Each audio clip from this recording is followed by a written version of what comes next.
I never thought I'd find myself here, pouring my heart out into a screen late at night, but I guess life has a funny way of pushing us into confessions when we least expect it. I live in a quaint little neighborhood, where the scent of blooming jasmine drifts through open windows and the sound of children's laughter is a constant, playful symphony in the distance. It's a warm place, both in temperature and spirit, yet it feels like the walls have been closing in around me lately. You see, I'm a 27-year-old woman, working a job that pays the bills and keeps my dreams alive with tiny flickers of hope. My friends often say I'm the kind of person you can depend on when life gets a little too heavy. But that doesn't mean I'm made of iron. I've been called nurturing, understanding, sometimes even a bit too accommodating. I enjoy helping others, it's just in my nature. I get it, really. We all have twists and turns in our lives that make us lean on those we trust. That's why it hit me like a sudden cold breeze when my sister asked if I could watch her 2 children for the weekend. "You're always so good with them," she said, her voice laced with genuine affection. I felt a warm tug at my heart, the way it felt to be a little girl who could save the day with a simple hug or a fun game. But then my quiet resolve emerged from the depths of my heart, a reminder of the many times I had pushed aside my own plans to help her and others. I paused, letting the gentle hum of the night settle around me as I weighed my answer. It was a surreal moment, sitting there with the warm glow of my bedside lamp illuminating the pages of a book I had long since put down. My throat felt tight as I finally spoke. "I can't, not this time." It was just a simple refusal, yet somehow, it rippled out into an ocean of misunderstandings, painting me as the villain in a story I never intended to be part of. That night, as I lay in bed, I could hear the crickets reverberating a soft melody outside, contrasting the turmoil of thoughts racing through my mind. How did a simple no turn me into the antagonist? And yet, here I was, wrestling with feelings of guilt and confusion.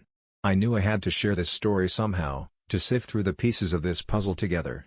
It seemed vital to unravel what happened next, in case someone else found themselves in a similar mess of familial expectations and the importance of self-care.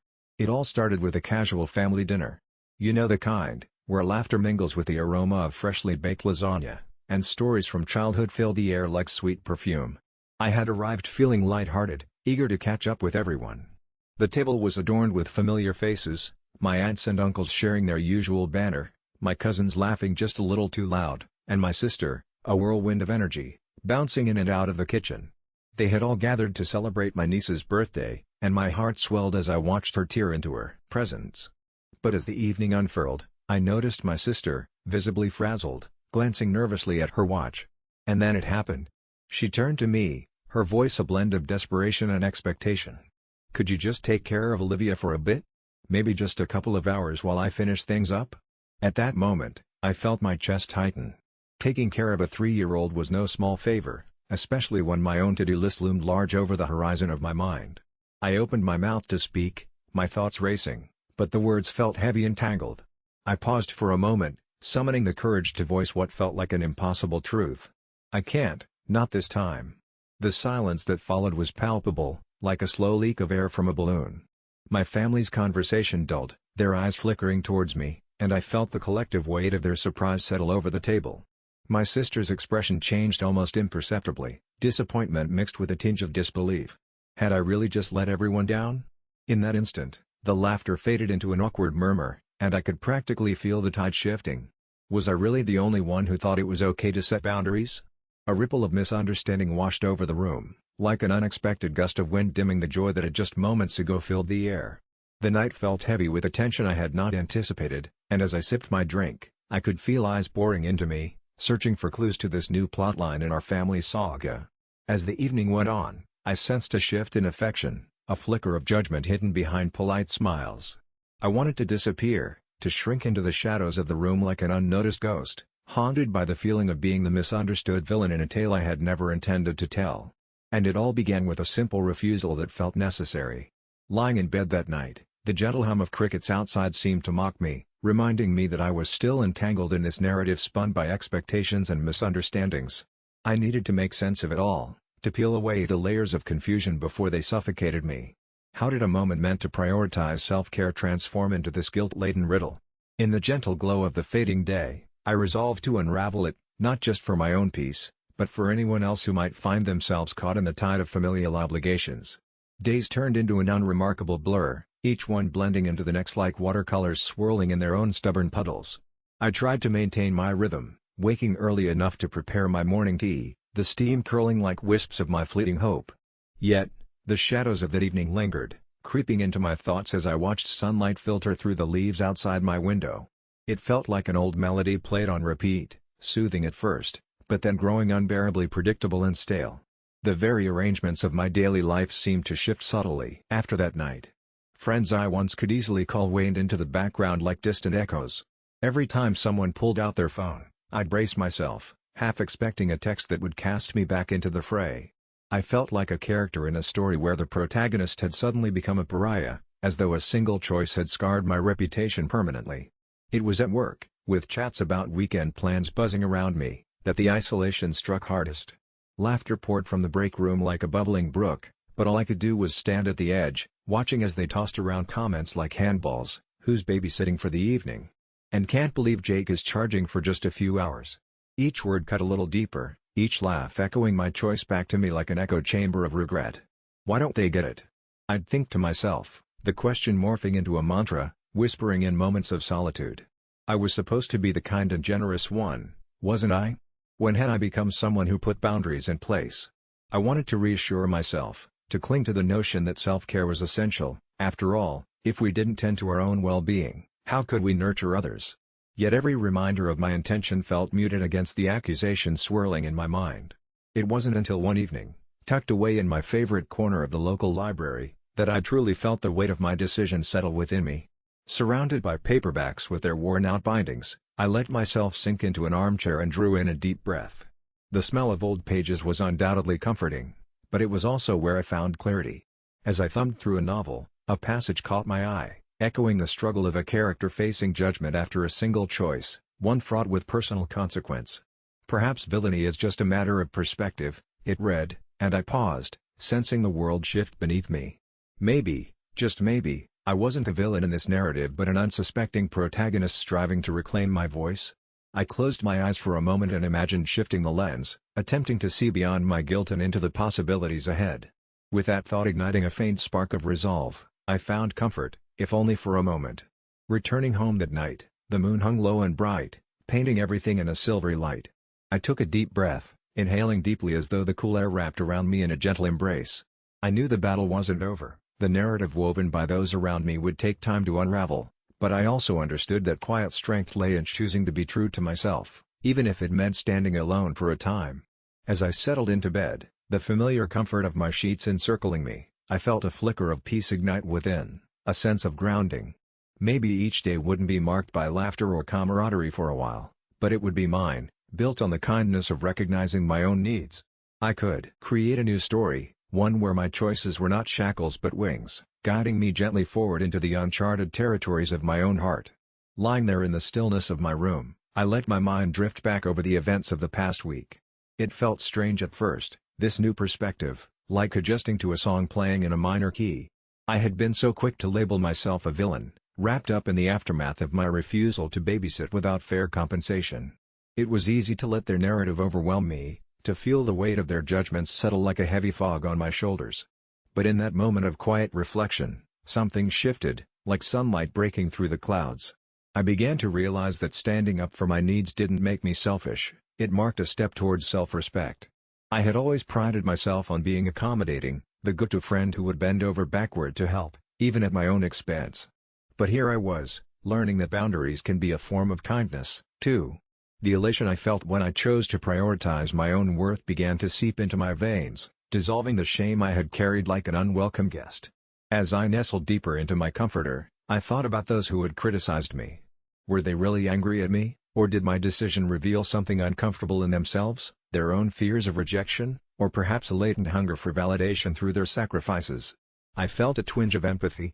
I understood now that we all dance through a complex web of expectations, and sometimes, amidst the harmony, we forget to check in with our own hearts. Maybe I wasn't just creating space for my own needs, maybe I was showing them that it's okay to ask for what you want. I could sense that possibility growing, like a seed taking root in the fertile soil of my mind.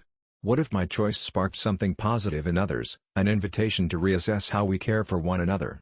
A gentle wake-up call that reverberated beyond me, nudging friends toward their own empowerment. Choosing to refuse was supposed to be an act of solitude, Yet it began to feel like an act of rebellion against a culture of silent sacrifice. I took a deep breath, the realization filling me with warmth. I might not have laughter on my doorstep right now, but I was fueling a quiet revolution within myself, a personal freedom that felt utterly exhilarating. And just like that, I found solace in understanding that the path to self-love is rarely linear. It's messy and chaotic, with twists and turns that can lead us to unexpected heights.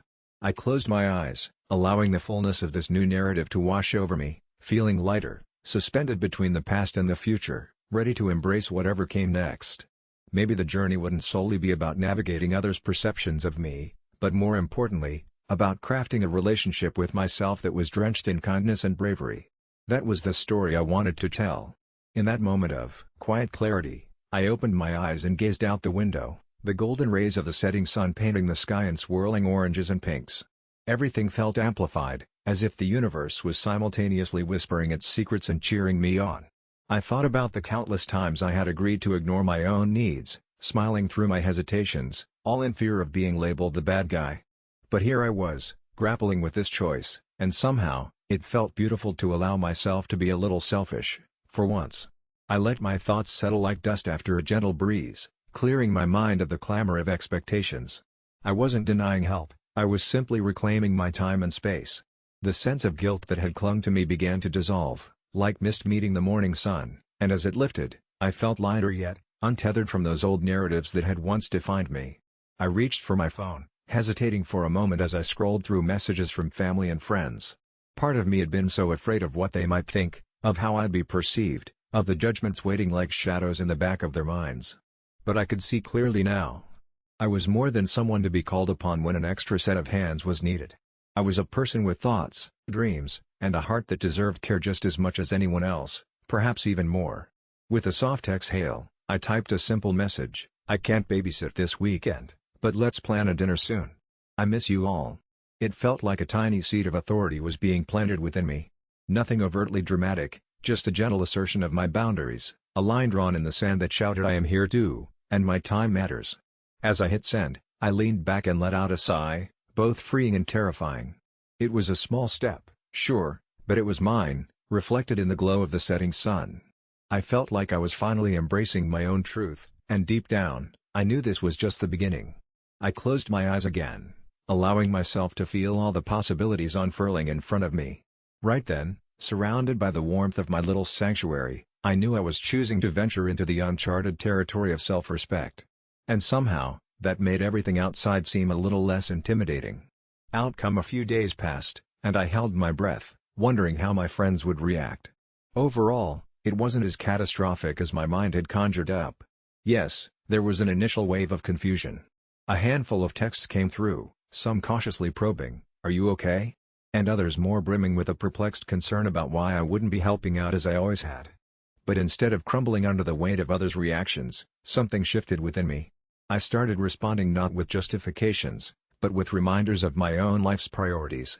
I explained how my time, my energy, and my mental space were all intertwined, deserving the same respect I'd always readily given to others. It felt almost foreign, yet liberating to articulate. Just as the sun needed a place to set and rise each day, I was establishing the same rhythm in my life. The week gradually unfolded, revealing both old friendships and new perspectives. It wasn't that my friends turned their backs on me. Instead, I watched them begin to address the imbalance that had crept into our dynamics. The conversations became deeper, layered with understanding and the mutual acknowledgement of needs, both mine and theirs. One evening, as I arrived for a gathering at a friend's house, I sensed something different. The air wasn't heavy with obligation, but rather buoyant with a newfound respect. The chatter flowed easily, laughter punctuated the air, and to my surprise, my friend had arranged for a sweet babysitter, a neighbor who had been eager to help, but also to create new memories that didn't always revolve around the children. The relief washed over me like a gentle tide. I wasn't the villain in this unfolding story. I was simply a person enhancing my own life by setting boundaries, and I could feel the mutual respect blossoming among us. As we shared stories that night, I realized that standing firm in my truth not only bettered my world but rippled outward, inviting my friends to reflect on their own boundaries. I caught glimpses of them reclaiming pieces of themselves too, realizing that saying no can carve paths of honesty and strength. Looking back, It wasn't just about refusing to babysit for free, it was about embracing my worth and fostering connections that flourished in that newfound honesty. With the moonlight filtering through the window, I settled into the peaceful hum of the evening, knowing that by choosing self-respect, I had also chosen a more authentic version of my friendships. And that felt like the most beautiful victory. In the quiet moments that followed, I understood that sometimes, standing up for ourselves can feel like walking into a storm. But with every raindrop of doubt, there's a silver lining, a reminder that true connections are built on respect, not sacrifice. And maybe, just maybe, in refusing to give away pieces of ourselves, we allow others to shine brighter too. It's funny how sometimes life throws you a curveball just when you think you've got things all figured out, isn't it? I find myself reflecting on a quiet evening, the soft glow of my desk lamp illuminating the faint outlines of the papers scattered around me, each scribbled note telling a vague story of late nights and early mornings. I can hear the gentle murmur of the city outside my window, the distant hum of cars and the occasional laughter echoing from a nearby cafe, creating a sort of rhythmic backdrop that soothes the soul. My name is Jenna, and I work at a small marketing agency nestled in one of those brightly painted buildings that you sometimes see in movies. The walls are lined with quirky, inspirational posters, quotes about creativity and perseverance, all meant to spark something magical in the air. My co-workers, while eccentric, have become like family to me. There's Tia, with her kaleidoscope of colors and infectious optimism, always bringing homemade cookies to our brainstorming sessions. Then there's Marcus, the quiet genius whose ideas flow like water but who could never muster the courage to present them. And of course, there's Oliver, an enigma wrapped in a crisp button-up shirt, with just the right amount of charm to make him not only likable but, if I'm honest, a bit infuriating. It was Oliver who first took credit for my work, a careless slip that set off a chain of events I never anticipated. In that moment, the air turned thick with tension, the silence between us louder than any sound. Yet, as I sit here now, reminiscing, I realize how that moment shifted something within me. A quiet strength began to blossom, buried beneath layers of doubt and insecurity. It's funny how adversity can shape our very being, don't you think?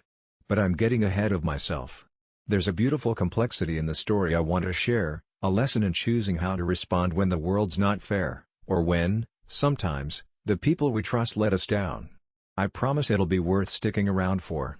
So, lean back, take a deep breath, and let me take you through this journey, one soft step at a time, as the night wraps around us like a warm blanket. It all began on what seemed like any ordinary Tuesday. The sun stretched across the sky, casting a gentle glow over the office, a hint of warmth filtering through the blinds. I had spent the entire week pouring my heart into a project, a marketing campaign I believed in, filled with ideas that danced in my mind like fireflies.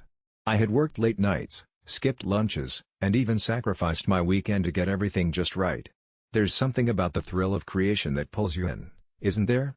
It's that intoxicating rush of possibility, where every thought feels like a brushstroke on an empty canvas. So, there I was, sitting at my desk with my heart drumming a little faster as I finalized the last touches. I could picture my supervisor's face when I presented it. I dreamed of the respect it would earn, the validation that my hard work mattered. But, just as I was about to hit send on my presentation, Jake, my colleague, breezed in. Now, Jake and I had been friendly enough, we shared a few laughs over coffee breaks and bonded over our love for late-night pizza runs. But something in me always felt a flicker of unease around him, like a shadow flicking at the corners of my vision. He glanced over my shoulder, an effortless sarcasm drizzling off his tongue. "Looks good, but I could do better. I mean, these campaigns are pretty simple, right?" I felt a knot tighten in my stomach. At that moment, all my hard work felt like it was hanging by a thread. I had seen him take credit for others' ideas before, and I should have known this wouldn't be the last of it. Later that afternoon, as we gathered in the conference room, the air filled with nervous anticipation, he stood up and confidently presented a plan. It was unmistakably mine, my meticulous work watered down into simple sound bites. I sat there, a quiet storm brewing inside me, feeling invisible as he casually reveled in the applause. It wasn't just the fact that he'd taken credit for something so personal, it was the betrayal that twisted like a knife under my skin. Maybe it was the way he smiled, his arrogance weaving a narrative that felt like a direct blow to my heart. In that moment, time stretched out, and I realized I could either let this slide or find a way to redefine how I responded. As the laughter and agreement filled the room, I felt a surge of something unfamiliar, something stronger than resentment. I felt determined to reclaim my voice in this dissonant melody that was suddenly my life. It was a nudge from the universe, a gentle reminder that while I couldn't control others' actions, I could choose how to react. I sat there, my heart steadied by the thought that this was not the end of my story, but rather the beginning of a quiet revolution within myself. In that flicker of clarity, I knew I had a choice to make. And from that moment on, the journey would unfold in ways I hadn't yet begun to imagine. As the days rolled on after that fateful meeting, I started to notice delicate shifts in my perspective. The sting of betrayal hovered around me like a cloud, but somehow, each day was bathed in a light that grew warmer, softer. I spent the following weeks contemplating how I'd truly been feeling. Whenever I would pass by the coffee shop on the corner, I'd catch a glimpse of my reflection in the glass. My eyes were steady, yet a hint of uncertainty danced behind them. Each morning, I'd sit at my desk, the pulse of busy office life buzzing around me, and I felt something new stir inside. I began to view my projects not just as tasks or responsibilities but as creations that held my essence. Each spreadsheet and report became a canvas, filled with my thoughts, my efforts, my heart. Sipping on my coffee, I'd close my eyes for a brief moment, letting my mind wander. I imagined how it would feel to shine without anyone else overshadowing my glow. But James, who'd taken credit for my work, was still right next to me, leading presentations, and smiling that smug smile. In those moments, I felt a swirl of emotions. Anger simmered beneath my calm exterior, yet it wasn't just anger, it was a need for recognition. It was an ache for my creativity to be seen. Shouldn't someone like me, with ideas radiating like stars in the night sky, deserve their rightful place in the universe? One afternoon, I decided it was time to shift my energy. During a team meeting, when James started to elaborate on a project we both knew was my idea, I felt an unusual calm wash over me. I took a deep breath, feeling weightless.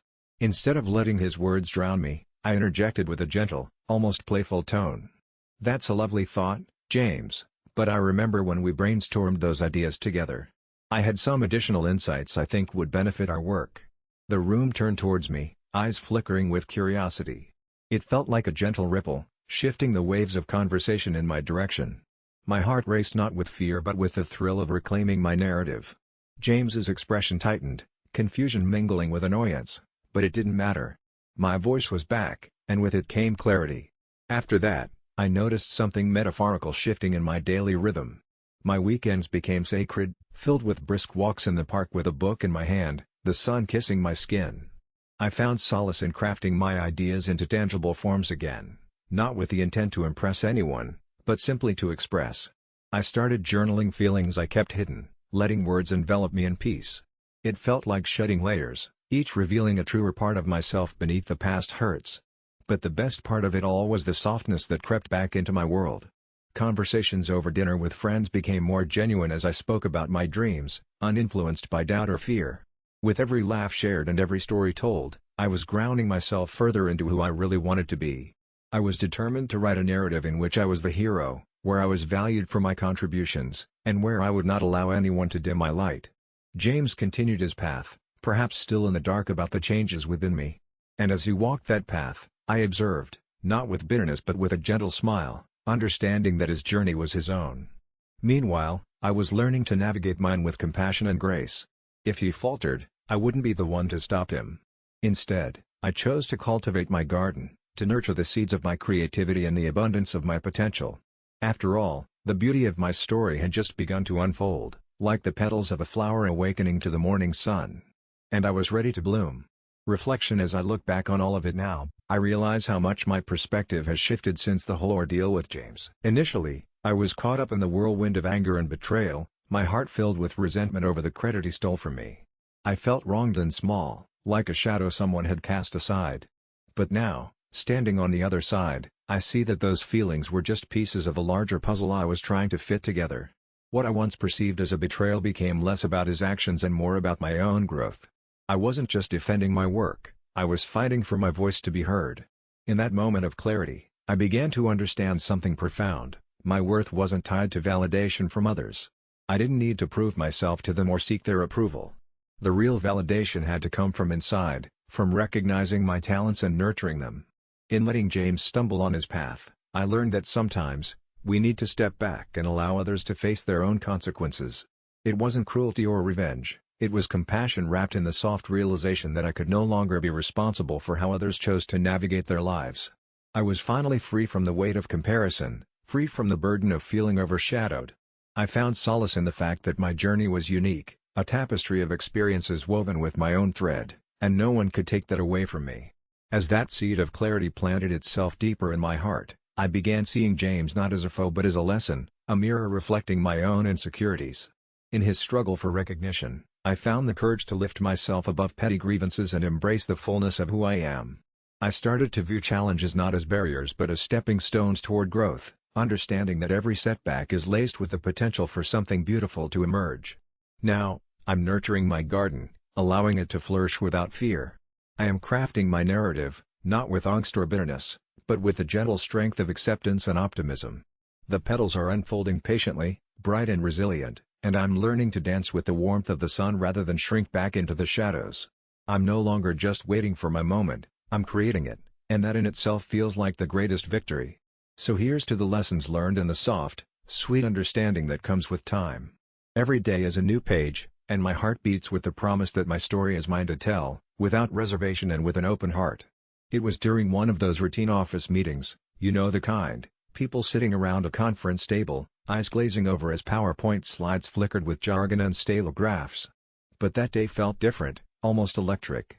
As I listened to my coworker, Mark, casually present my project as if he'd birthed it himself, I felt something shift inside me. My chest tightened for a moment, I could almost hear the whisper of my insecurities telling me to stay silent, to accept the injustice quietly so I wouldn't ruffle any feathers. But as I sat there, I remembered the recent hours spent painstakingly perfecting every detail. The late nights fueled by coffee and late-night YouTube tutorials, the little joys woven into each line of code. In that moment, clarity washed over me, a gentle wave of resolve. I realized that I didn't have to play the role of the victim anymore. Instead of the anger that once would have bubbled up and clouded my thoughts, I chose something different. I chose to breathe. I felt the tension leaving my body like a sigh of relief. It was a decision so small yet so majestic. I would reclaim my power. Not by calling Mark out in front of the group, but by allowing the truth to shine on its own.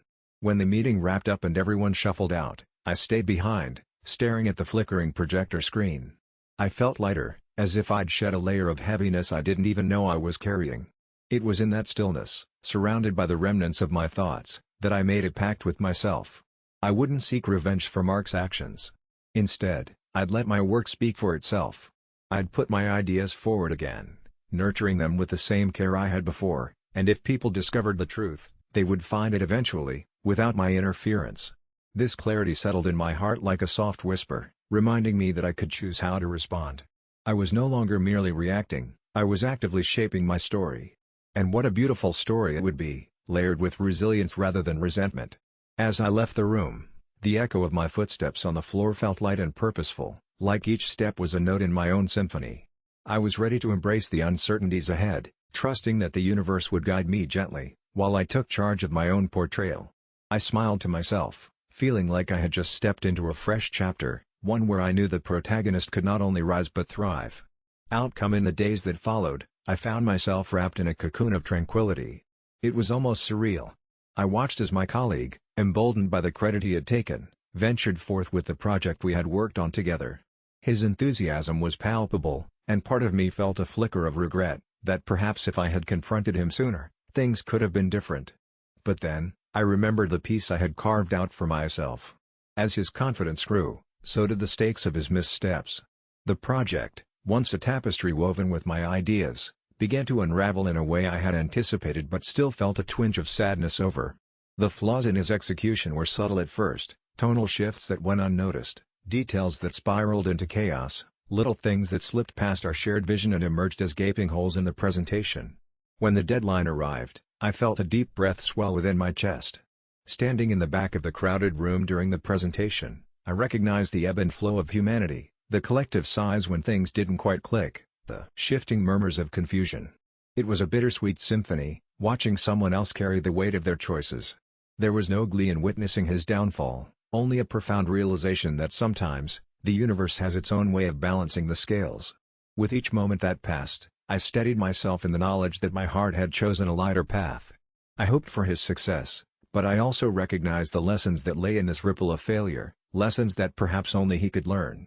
As the questions began to volley towards him, so did the understanding that sometimes authenticity emerges only through struggle. After the presentation, I left the room feeling free, ready to breathe in the warmth of new opportunities. Around the water cooler the next day, colleagues whispered, and even though some glanced my way, I felt no need to rehash the past. My name was already whispered among those who recognized my quiet resolve, and in a way, that was more than enough for me. Over the following weeks, I found myself drawn to new projects, collaborative ventures that felt alive and brimming with potential. Each day was an invitation to intertwine my voice with others who cherished the art of creation as much as I did. I found joy in sharing ideas openly and honestly, and in that, I found an abundance of support that had felt elusive before. As for him, he learned in his own time. I crossed paths with him occasionally, and although we exchanged nothing more than small talk, I sensed a change in him, a dawning awareness that success isn't merely measured by accolades but by the sincerity of one's journey. In the end, the echo of our past became a backdrop to the melody of my future. I realized that letting go of anger made space for something much sweeter, a tranquil resolve that opened my heart to possibilities I had never imagined.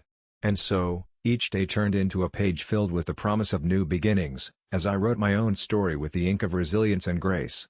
In the quiet moments, I learned that true fulfillment isn't in the applause of others, but in the gentle, steady rhythm of my own heart.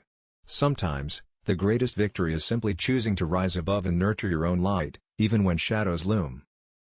I never thought I'd be the type of person whose life spiraled into the whirlwind of a television cooking show. I mean, a little over a year ago, my biggest concern was whether I could manage to boil water without setting off the smoke alarm. It's funny how life takes the most unexpected turns.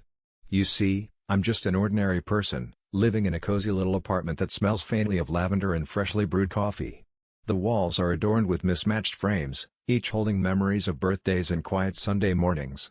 My friends often tease me about my ever-growing collection of whimsical kitchen gadgets, most of which I'd bought during whimsical late-night online shopping sessions, convinced they'd inspire me to channel my inner chef. But truthfully, when it came to cooking, I was more of a microwave maestro than a culinary artist. It's a strange thing to feel comfortable in your own skin while simultaneously feeling like a fraud. My close-knit circle of friends, Lila with her heartfelt laughter, Sam with his unshakable confidence, and Mia, who could make rice taste like a five-star dish, were nothing short of culinary wizards. They would gather at my place for dinner, and while I'd play the part of the perfect host, pouring drinks and laughing along, the truth lingered like an uninvited guest. I was hiding behind my warm, inviting layout while they conjured mouth-watering dishes from mere ingredients. Then one fateful night, as the scent of garlic and herbs wafted through my apartment, something changed. "You should really join that cooking contest," Sam said, grinning as he stirred the pot. My heart raced at the suggestion. I laughed it off, uncomfortably, waving my hand dismissively. But the idea lodged itself in my mind like a stubborn seed. That tiny spark ignited a wild idea that would eventually lead to my accidental lie about being a decent cook. Little did I know that this harmless fib would lead me down the rabbit hole of reality television, where cameras would catch my every move, where the pressure would be as intense as the oven temperatures. And now, here I sit, reflecting on how the gentle whispers of my life turned into a cacophony of culinary chaos that I'd never anticipated. As I recount this tale, I hope you'll find a slice of warmth in my confessions, the same warmth that envelops me each evening when the city quiets and I find solace in my thoughts. The inciting event happened on a rainy Thursday evening, the kind where the clouds hang low and the world feels wrapped in a cozy blanket of gray. I had organized a small gathering at my place, just a handful of friends from college, and the mood was light, filled with laughter and the soft strumming of guitars. To keep things simple, I decided takeout would be our culinary hero that night. Pizza, in all its cheesy glory, required no effort, and we could focus on sharing stories, reminiscing, and letting the evening unfold. As we settled in, my friend Ava, who had always been the culinary maestro among us, leaned back on the couch and playfully asked, "So, what's with the cooking skills, Sam? I mean, when are you going to wow us with a homemade dinner?" The laughter around the room bubbled, and I felt my cheeks flush slightly. I could feel the pressure of the moment. What if I just rolled with it? Maybe if I said something clever, it would all blow over. And so, I did what came naturally. I chuckled and replied, "Oh, you know me. I can whip up a mean risotto. Just wait until I get my kitchen in order." The room erupted in playful disbelief, their teasing nudging at me. Marissa raised her eyebrow and challenged, "Okay, how about you cook for us next week?" My heart sank a little. Amidst the laughter, I realized I'd inadvertently set myself up. But there was an electric thrill in the air, too, a sensation akin to standing at the edge of a diving board, peering into the shimmering pool below. What if I actually tried? The rest of the evening blurred into a haze of friendly banter and easy conversation, but in the back of my mind, a quiet panic started to fester. I had a week to figure out how to turn my vague declaration into reality. My mind churned with thoughts and possibilities. Could I actually pull this off? As my friends clinked their glasses in celebration, I nodded along to the laughter, still trying to convince myself I could conjure some semblance of a feast. What began as a simple, buoyant moment transformed into an unwelcome challenge, escalating into the unexpected. I was yet unaware that my fib would spiral out of control, leading me straight into the spotlight of a cooking competition I wouldn't have dreamt of entering. And amid the laughter, a playful idea took root, one that would soon become the centerpiece of my life's most chaotic chapter. In the days that followed, I found myself caught in a surreal whirlwind. Each morning, I'd wake to the soft glow of sunlight filtering through my curtains, but instead of feeling refreshed, a heavy weight lingered in my chest. I had crossed the threshold from casual home cook to aspiring feaster of culinary mastery, and though excitement twinkled in the corners of my mind, anxiety bubbled just beneath the surface. With my phone buzzing with constant reminders about the upcoming competition, I sat at my kitchen table one afternoon, sprawled amongst a chaotic array of cookbooks, my laptop aglow with endless tabs about culinary techniques and recipe blogs. I remember staring particularly hard at the recipe for a traditional coq au vin. How hard could it be? I whispered to myself, reassuringly, as if the meal might hear my encouraging tone and respond with benevolence. I cracked an egg for practice, a small testament to my budding confidence. But with the first tiny splash of yolk around my fingers, that familiar feeling of dread washed back in. "What have I done?" I muttered, frantically reaching for paper towels. Each benign act, slicing an onion, measuring flour, even boiling water, became a scene from an elaborate play where I was painfully improvising my lines. I chuckled at the absurdity. A tiny part of me relished the drama, while the other, far larger part, screamed for the safety of my old life, a life where my biggest culinary achievement was successfully microwaving leftovers. Afternoons bled into evenings as I immersed myself deeper into a culinary world that felt both thrilling and terrifying. I even mustered the courage to invite a couple of friends over for a cooking night, an experimental gathering labeled by my friend Jamie as team building. My heart raced with the excitement of turning my fib into reality. I pled for their help, a pact of camaraderie, the kind where we'd stumble through recipes together, laughter bubbling up alongside sizzling pans. The night went by peacefully, filled with a clumsy but genuine joy as we clanked pots and guffawed over spilled salt and inept chopping skills. But amid that warmth, a shadow of doubt still lingered. Each satisfied bite they took warded off the worst of my fears, yet deep down, I grappled with the knowledge that this friendly atmosphere was a facade. I knew I hadn't solved anything, I'd merely masked the truth, hiding in the comfort of wonderfully supportive friends. The pressure was only piling, and my short-lived sense of victory sat nervously on a foundation of deceit. As days morphed into nights, I felt a gentle shift within myself. Each time I set foot in the kitchen, it felt less like a battleground and more like an adventure, sprinkled with the magic of uncertainty. I began to see cooking not just as a means to an end, but as a creative outlet, a way to express a multitude of emotions I hadn't fully acknowledged before. The simple act of stirring a pot or tasting my creations slowly became a ritual of self-discovery. I found serenity in the smells that twisted and turned like stories over my stovetop. The scent of garlic sizzling in oil became my comfort, wrapping around me with the familiarity of old memories. With each new misstep, burnt toast, overcooked pasta, I discovered a new layer of resilience. Okay, next time, I would laugh through my exasperation, chewing slowly on whatever remnants of meals I had salvaged. To embrace imperfection felt liberating, almost graceful, and surprisingly, I started to lift my gaze from the intricate world of recipes and the anticipation of competition.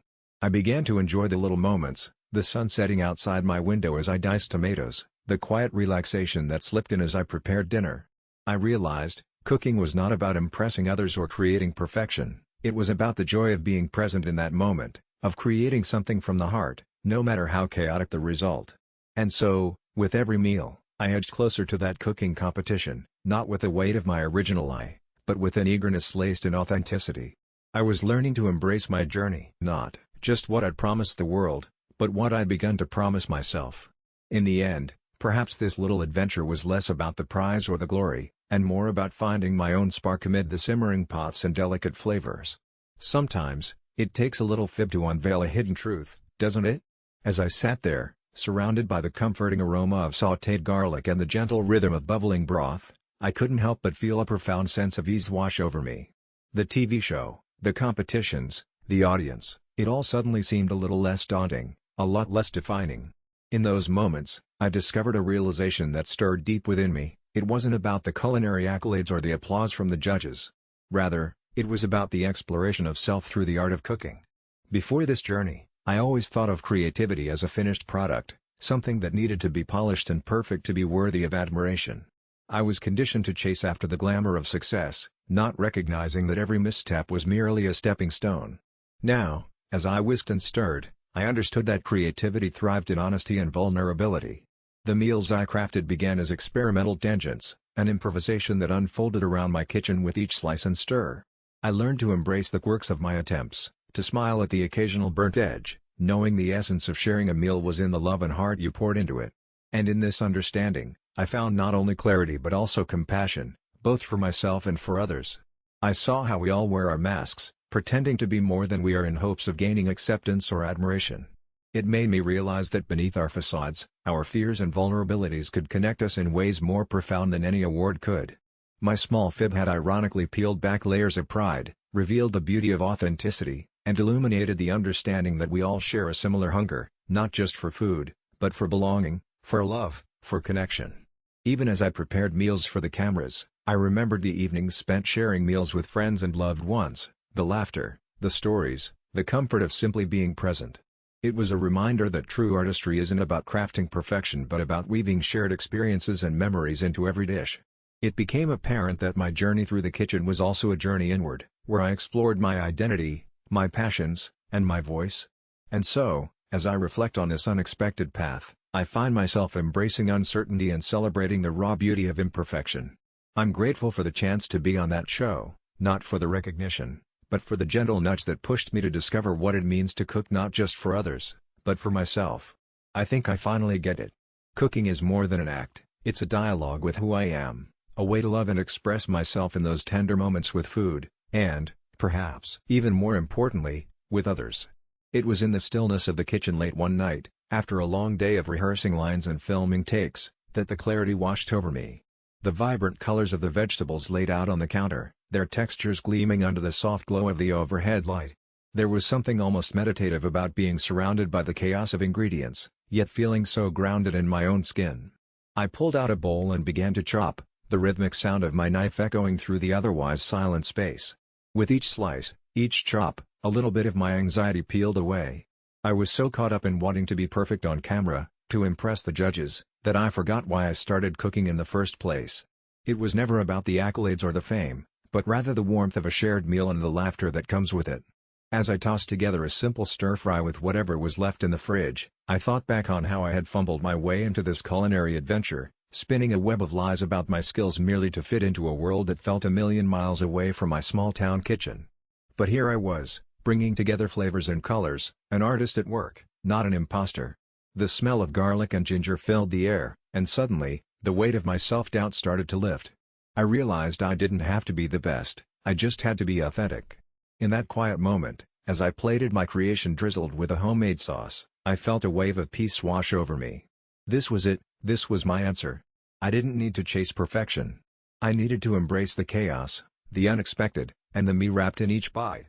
Cooking was no longer just a performance, it was a celebration of my journey, every stumble and misstep leading me to this moment of clarity. I took a deep breath and smiled at my reflection in the window, illuminated by the city lights outside. It's okay to be scared and unsure. Life is a mix of all those flavors, and I was finally ready to savor each one.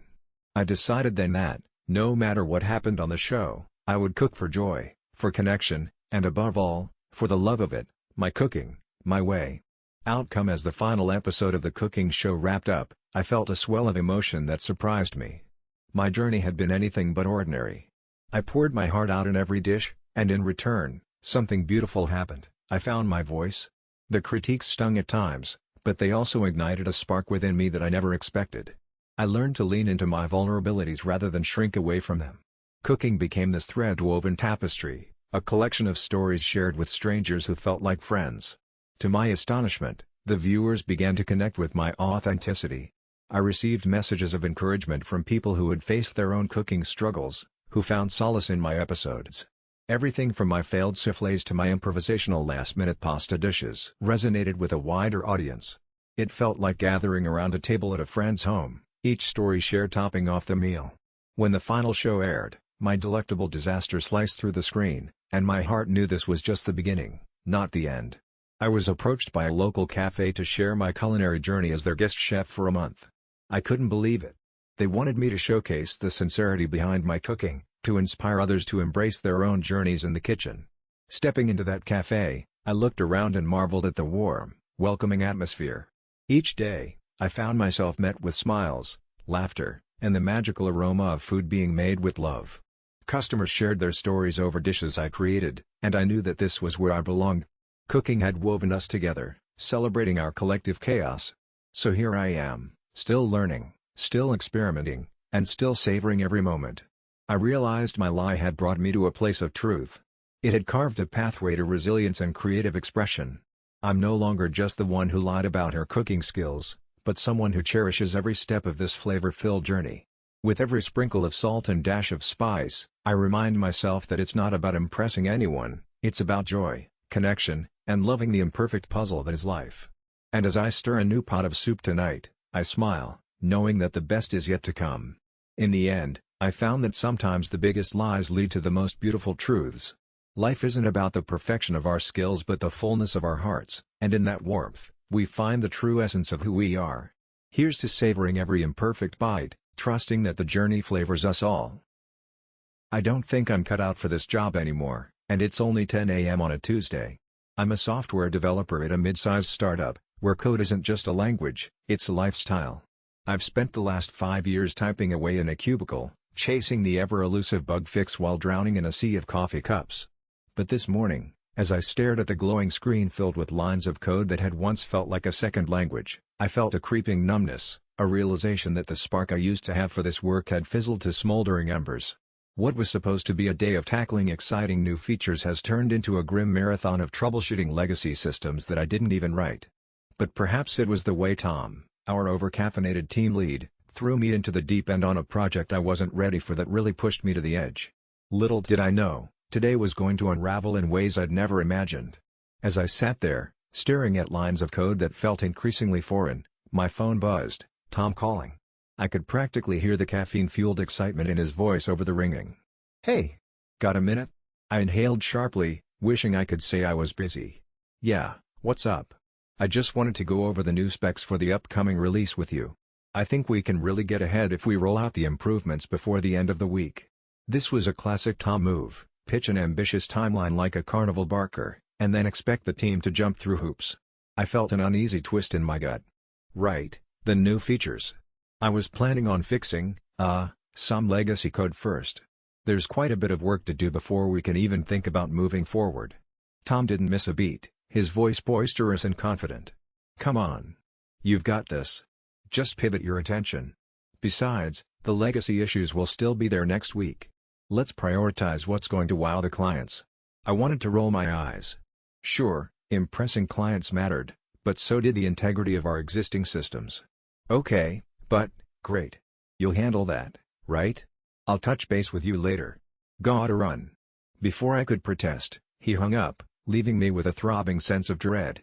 I stared at my screen, the specs brightening as I caught sight of new features that stretched my skills thin. I had no experience with several of the technologies listed. I felt like a deer in headlights.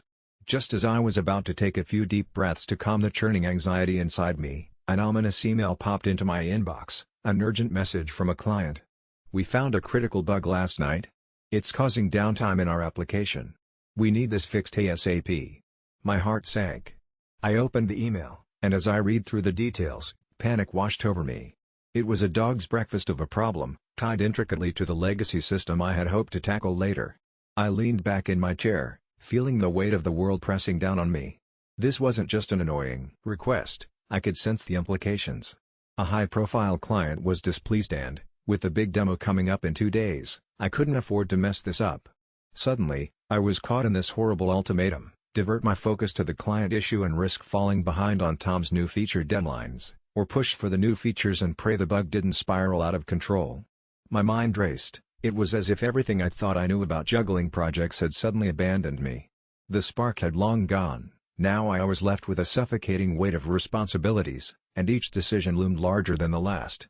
I glanced around the office, at the glowing screens and the sound of fingers dancing on keyboards, and for a moment, I envied my colleagues lost in the rhythm of their work. But I felt unsteady.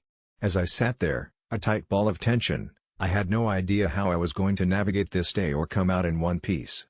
The weight of the moment pressed down on my shoulders, and I couldn't shake off the feeling of dread coiling in my gut.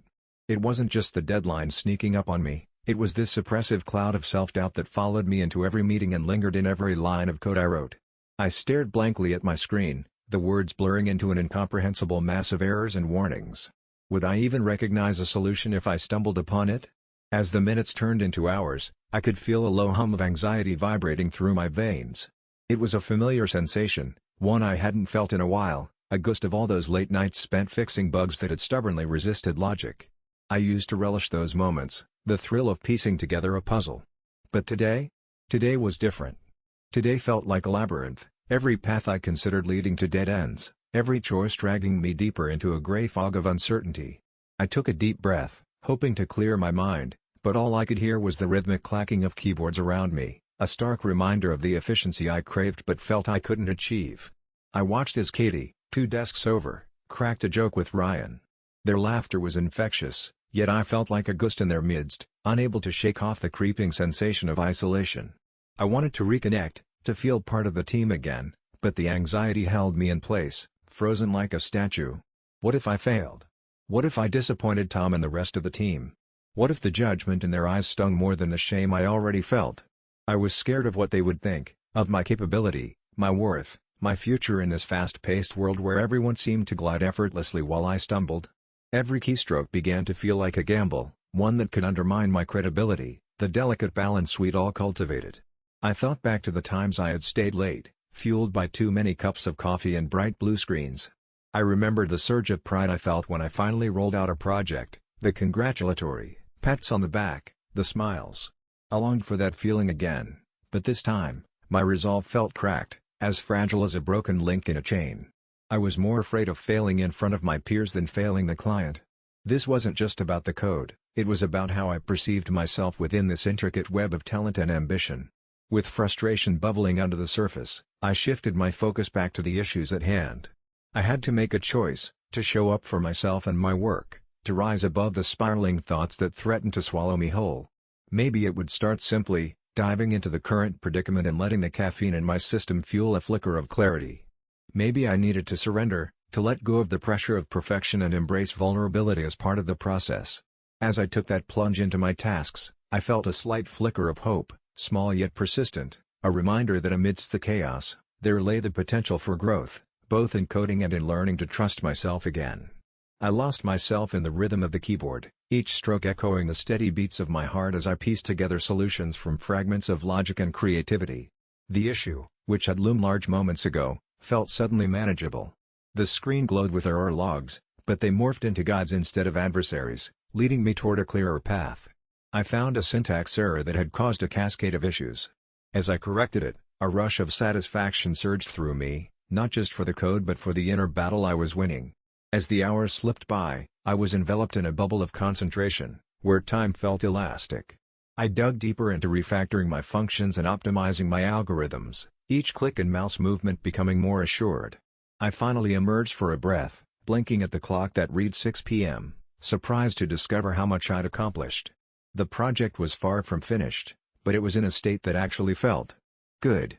I leaned back in my chair, the weight of doubt lifting, replaced by a quiet contentment that I hadn't felt in a long time.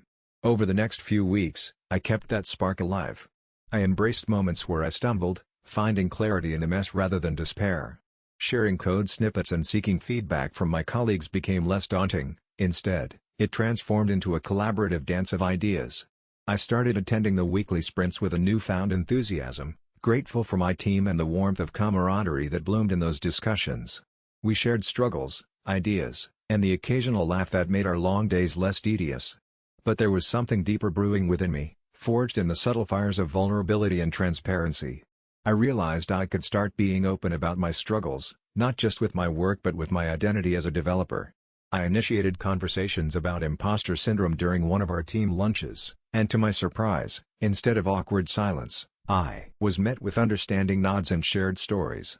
Each admission was a thread that began weaving stronger connections among us all. Then one evening, as I prepared to leave the office, I glanced around the familiar workspace. My perspective had shifted. I realized that this wasn't just my job. It was about growth, both personal and professional. The code under my fingers was an extension of my journey, and every challenge felt like a step toward a better version of myself. Even on the tough days where doubt lurked like a shadow, I learned that I could still choose to lift myself above it. As I made my way out, with the sun setting behind me, I couldn't shake the feeling that while I had conquered a small mountain today, the journey was ongoing. Each line I wrote would carry the weight of my experiences, and I was beginning to see the path ahead illuminated, not just by the bright screen in front of me but by the resilience sparking within. I smiled, knowing that tomorrow would bring new challenges, fresh uncertainties, and the potential for even greater growth. There would always be a new bug to fix or a deadline to meet, but now I understood my worth beyond the code. I was learning who I was, not just as a software developer, but as a person. And that, I realized, was the true victory. Optional update: it's funny how life has a way of throwing curveballs at you just when you think you've got everything figured out. The next day, my team got hit with a major last-minute project that seemed to come out of nowhere. The kind of thing that makes your heart drop into your stomach. I won't lie, at first, that familiar shadow of doubt crept in, whispering that I couldn't handle it. But you know what? I remembered that feeling from yesterday, the resilience I started to build. I took a deep breath and divided the project into manageable pieces. Instead of letting the pressure crush me, I tackled it step by step, asking for help where I needed it, and collaborating with my team. We powered through long hours, leaning on each other for support, laughter, and some much-needed coffee breaks. In the end, we delivered a solid product ahead of schedule, and I couldn't have been prouder of the team. It reminded me that growth isn't just about personal victories, it's about lifting others along the way, too. So yeah, while there will always be bugs and deadlines, I'm learning that overcoming obstacles as a team makes the hard days worthwhile. Here's to more wins, both large and small, and embracing whatever comes our way. It was one of those quiet evenings where the world felt soft around the edges, the kind when the sun dipped low behind the rooftops and painted everything in shades of amber and rose. I was curled up on my old, worn couch, the fabric cool against my bare feet, with a cup of chamomile steaming gently next to me. The aroma floated up, wrapping me in memories of simpler times, back when life was less complicated, or perhaps just less visible. Around me, the walls of my tiny apartment are adorned with canvases that speak of dreams, the kind that linger long after the paint dries. I've always been an artist at heart, finding solace in the strokes of my brush and the dance of colors on a blank page. My mind spills over with ideas, pushing me to create something that feels meaningful, something that could make the world, even just a little, more beautiful. My friends knew this about me. They would often comment on how they could see my soul laid bare in my art. Some of them were supportive, offering encouragement even when I couldn't see the beauty myself, while others, like Elizabeth, would make comments that felt like tiny cuts. Elizabeth was a well-intentioned friend, always quick to point out what she saw and felt, often without a filter. She had a knack for drawing the line between constructive criticism and casual disregard. One quiet night after a long day at the gallery, I had excitedly shown her my latest piece, a vibrant array of blues and greens swirling together, reflecting my internal chaos. I remember her eyes narrowing, her lips twisting slightly, and that all too familiar expression she often wore when she wanted to tell the truth. "Don't take this the wrong way," she began, and I braced myself, "but this just looks like trash to me." In that moment, I felt the air in the room shift. The warmth dissipated, replaced by a chill that clung to my skin. The weight of her words sank heavily into my heart, casting a shadow over my passion. It seemed impossible to reconcile the laughter we shared with this piercing comment that echoed in my mind long after she left. But sometimes, life has a way of transforming the darkest moments into the brightest opportunities, guiding us to paths we never thought possible. A flicker of defiance ignited within me, and little did I know, her words would be the fire that fueled my next step. It was just a usual Friday night gathering, one of those cozy affairs where friends huddle around the small kitchen table, sipping cheap wine and catching up on life. The sounds of laughter and the clinking of glasses added a comforting rhythm to our conversations, which floated through the air like warm wisps of honey. I had arrived feeling full of anticipation, eager to share what I hoped was the best piece I'd ever created. After months of working late into the night, stretching paint and pushing boundaries, I was ready for some validation. As I unveiled the painting, revealing vibrant colors and swirling emotions, an electric hush fell over the room. I stood there, heart racing, caught between excitement and vulnerability. Everyone took in the piece with wide eyes, expressions of curiosity and intrigue painted across their faces. I reveled in it for a moment, feeling like an artist in a rhapsodic state, basking in the glow of appreciation and understanding. But then there was Sarah. Leaning back against a chair, arms crossed, she tilted her head and squinted, the playful smile on her lips replaced by that familiar scrutiny. I had known her long enough to see when she was gearing up to drop something unexpectedly harsh. "Don't take this the wrong way," she started, and my body tensed instinctively. "But this just looks like trash to me." Her words hung in the air, sharp and unyielding, cutting through the warmth of the room. My heart stumbled, caught between disbelief and despair. It was as if someone had flicked a switch, the jovial atmosphere evaporated in an instant, leaving behind an awkward silence heavy with the weight of her assessment. I felt the heat rise in my cheeks, an odd mix of embarrassment and confusion settling in, as I tried to push back the betrayal mingling with my anguish. I didn't have the words to defend my work, the months of solitude and uncertainty that had gone into it weren't easily conveyed. I looked at her, searching for a glimmer of understanding or perhaps a hint of apology, but all I found was an impenetrable wall of disinterest. Instead of the supportive friends I'd hoped for, I felt like a solitary figure in my creative landscape, stripped of my layers, exposed to the chilly judgment of someone I respected. As the night wore on, I could feel her words tracing loops in my mind, each echo deepening the cut. I excused myself for a moment, stepping outside into the cool night air where the moon painted everything with a silver sheen. The stars twinkled above, whispering secrets of resilience. It was in that quiet space, under the vastness of the universe, that I felt a flicker of something igniting within me. A defiance stirred in my gut, a gentle rebellion against despair. What if she was wrong? What if I was meant for something different, something more? That moment marked the beginning of a change I hadn't anticipated. Little did I know, Sarah's dismissive comment was merely the catalyst I needed to push myself further, to prove, not just to her, but to myself, that my art wasn't trash, it was a piece of my heart, worthy of recognition and celebration. In the days that followed, I felt an awakening.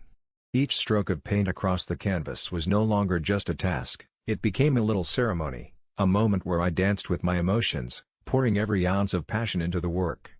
In the mornings, I would sip my coffee, the taste of the rich brew grounding me, and as I stared at my easel, an unassuming block of wood draped in colorful splashes, it felt like an invitation rather than a chore. I rediscovered my paintbrushes, each one cradled between my fingers like an old friend. Even as I mixed hues, the palette became alive with dreams, whispering of adventures untold. The first few days after that night, I hovered in a haze of inspiration, crafting works that held pieces of my soul. When I stepped back to examine what I had created, I no longer saw mere colors and shapes. I saw stories unfolding, depths of my experience mingling with ideals and aspirations. I glanced at my unfinished pieces, my heart full, yet tinged with curiosity. Would Sarah still call it trash now? As I engaged more deeply with my art, my interactions shifted. I began to chat with other artists online and at local galleries, exchanging thoughts and encouragement. There was a tribe out there, a community that thrived on the rawness of vulnerability, each story blending to form a tapestry of shared experience. I felt a warmth spreading within me, the embers of doubt slowly converting to hope, fostering connections that felt invisible yet incredibly strong. Even my mornings changed. My walk to the studio, oh, I love those walks. Every step resonated with a promise, and I greeted the world as if it was a canvas waiting for my brush. Birds chirped harmoniously, their melodies infusing my spirit with energy. I began to notice how sunlight filtered through trees, casting dim patterns on the pavement that seemed to swirl like my paint. Those moments felt sacred, each as valuable as the pieces I poured my heart into. But, intertwined with this growth was a shadow of vulnerability. On quiet evenings, while the stars sparkled above my window, I'd think about Sarah's words. They lingered, yet not in a way that hurt anymore. Instead, they transformed into a drive, a quiet reminder that art is subjective. I considered the notion that everyone perceives beauty differently. And if her opinion was rooted in her truth, I had every right to carve my own path. I would create for myself first, letting my heart and spirit guide me. Days morphed into weeks. I found myself preparing for a local art fair, a showcase for different artists to present their work. As the date approached, excitement mixed with those subtle hints of anxiety. What if I embarrassed myself? What if people echoed her sentiments? But then I'd take a deep breath, releasing those fears like balloons into the sky. I squeezed out every negative thought, washing it away with every drop of paint. Finally, as I stood beside my artwork on that cool afternoon, surrounded by assorted colors and spirits, I realized something beautiful was happening, a transformation I hadn't expected. With the sun kissing my skin and a sense of belonging swelling in my chest, I felt light, liberated by the embrace of my passion. It wasn't about the money for me anymore, despite that ever-tempting thought lingering beneath the surface. It was about standing firm in my truth, surrounded by my creations, ready to face the world, and Sarah, if it came to that, with my chin held high. The journey had shifted from a protective stance into an open invitation to explore the heart of the universe, one brushstroke at a time. And in that moment, illuminated by both art and the acceptance I found within, I knew I wasn't just existing, I was living. As I lay in bed that night, the gentle flicker of my bedside lamp casting a warm glow throughout the room, a sense of calm settled over me. The whirlwind of emotions from the day started to settle into something deeper, more profound, like sediment in a still pond. I found myself reflecting on Sarah's harsh words and how, at first, they had felt like a blow to my very core. But now, something shifted inside me. It hit me how easy it is to let someone else's hurtful opinion define your worth, to let their judgment shape the lens through which you view your passions. I had spent so long seeking validation from others, but in that moment of creation, surrounded by vibrant hues and my own thoughts, I realized how freeing it is to create for myself. What Sarah saw as trash, I began to see as a part of my soul, a beautiful, messy expression of who I am at my most genuine. I began to understand that art is never really trash. It isn't just about the final result hanging on a wall or the praise it garners. It's about the journey, the connection, and the joy it brings, not only to myself but also to those who might see it and feel something. It's about laying my heart bare and inviting others to join me on that path, whether they accept or reject it. In that soft embrace of realization, I felt a part of me that had long been hidden. I had been living under the weight of expectations, both my own and others, trying so hard to please. But now, I wanted to create not just to satisfy people's tastes or earn their respect. I wanted to create because it fills me, because it connects me to the pulse of life, to the beauty of vulnerability. And maybe that's what this whole experience was trying to teach me, that rejection doesn't define me. It doesn't diminish the beauty of my creations. If anything, it adds depth to my story, an opportunity to rise, to transform criticism into motivation. As I settled deeper into my pillows, I couldn't help but smile at the thought. Moving forward, I wanted to embrace the discomfort that often accompanies putting myself out there. I wanted to paint not just with colors but with emotions, with sincerity, and with heart. This shift in perspective was more than just about selling a piece for $20,000. It was about reclaiming my narrative, stepping boldly into my truth, and recognizing that my art, much like my spirit, was anything but trash. It was a vibrant testament to my journey, a journey I was excited to continue. It was in that quiet moment of reflection, cocooned in my soft sheets as the moonlight filtered through the window, that I felt the weight lift off my chest. I sat up and let out a slow, deliberate breath, feeling the release ripple through me. I could still hear her voice, that sharp edge of derision that sliced through my creative confidence. But instead of letting it stifle me, a warmth began to blossom within, a realization that this was just one voice in a symphony of opinions, one moment that didn't determine the worth of my work. I reached over and grabbed my sketchbook from the bedside table. The pages were filled with half-finished doodles, wild ideas yearning to be let loose. I flipped through them, each one whispering a story, a truth that felt urgent and alive. My fingers tingled with a sense of purpose, as if they were waking up from a long slumber.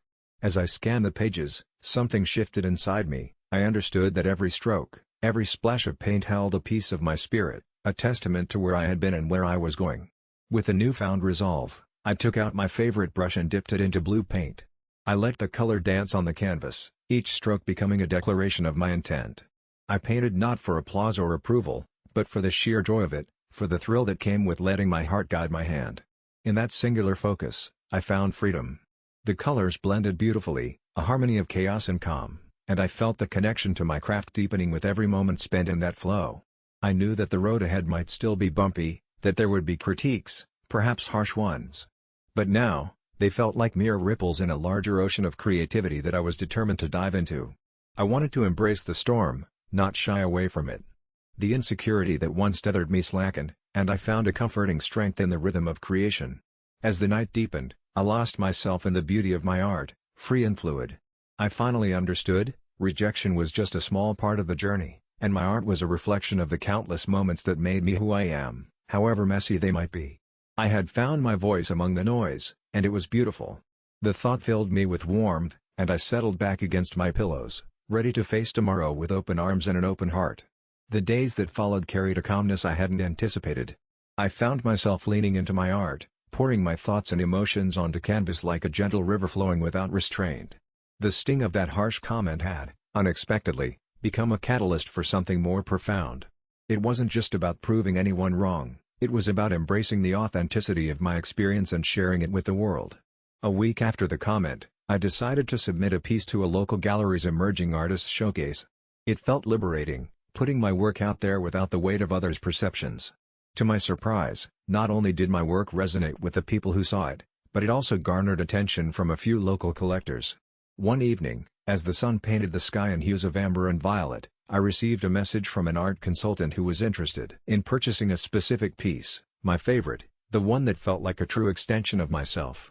When I received the offer of $10,000, my heart skipped a beat.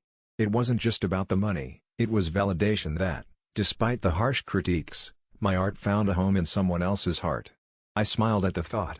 The very same art that had been labeled trash by someone I barely knew was now cherished for its authenticity and raw emotion. Rather than feeling victorious over that one comment, I chose to send her a message. I thanked her, letting her know that her words had propelled me to create even more passionately. I integrated the lessons I learned from her dismissal into my work, crafting pieces that resonated with joy, sorrow, and everything in between. Part of me hoped she would see my journey, realize the impact of her words, and perhaps reflect a bit on her own way of expressing herself. As the closing of the gallery approached, I relished the thought of what lay ahead. My art received multiple bids, and I found solace in the realization that each brushstroke carried a piece of my journey. More importantly, I came to understand that art is subjective. What is trash to one can be treasure to many. On the night of the show, as I stood among my vibrant, emotion-filled masterpieces, I found a community of people who saw me not as a struggling artist but as someone worthy of their attention. The warmth of their support was palpable, and in that moment, I felt unfettered. I still had my share of doubts and days when inspiration seemed distant, but now, they were just fleeting clouds passing in a vast sky. As I snuggled into bed that night, I reflected on the path my art had taken, from a painful comment to a celebration of creativity. With a contented heart, I recognized that each experience, each brushstroke, and each person I encountered contributed to who I was becoming. I closed my eyes, comforted by the thought that, in embracing the storm, I had also embraced the serenity that followed. Tomorrow would arrive with its own challenges, but for tonight, I drifted peacefully into dreams crafted from the colors of my journey.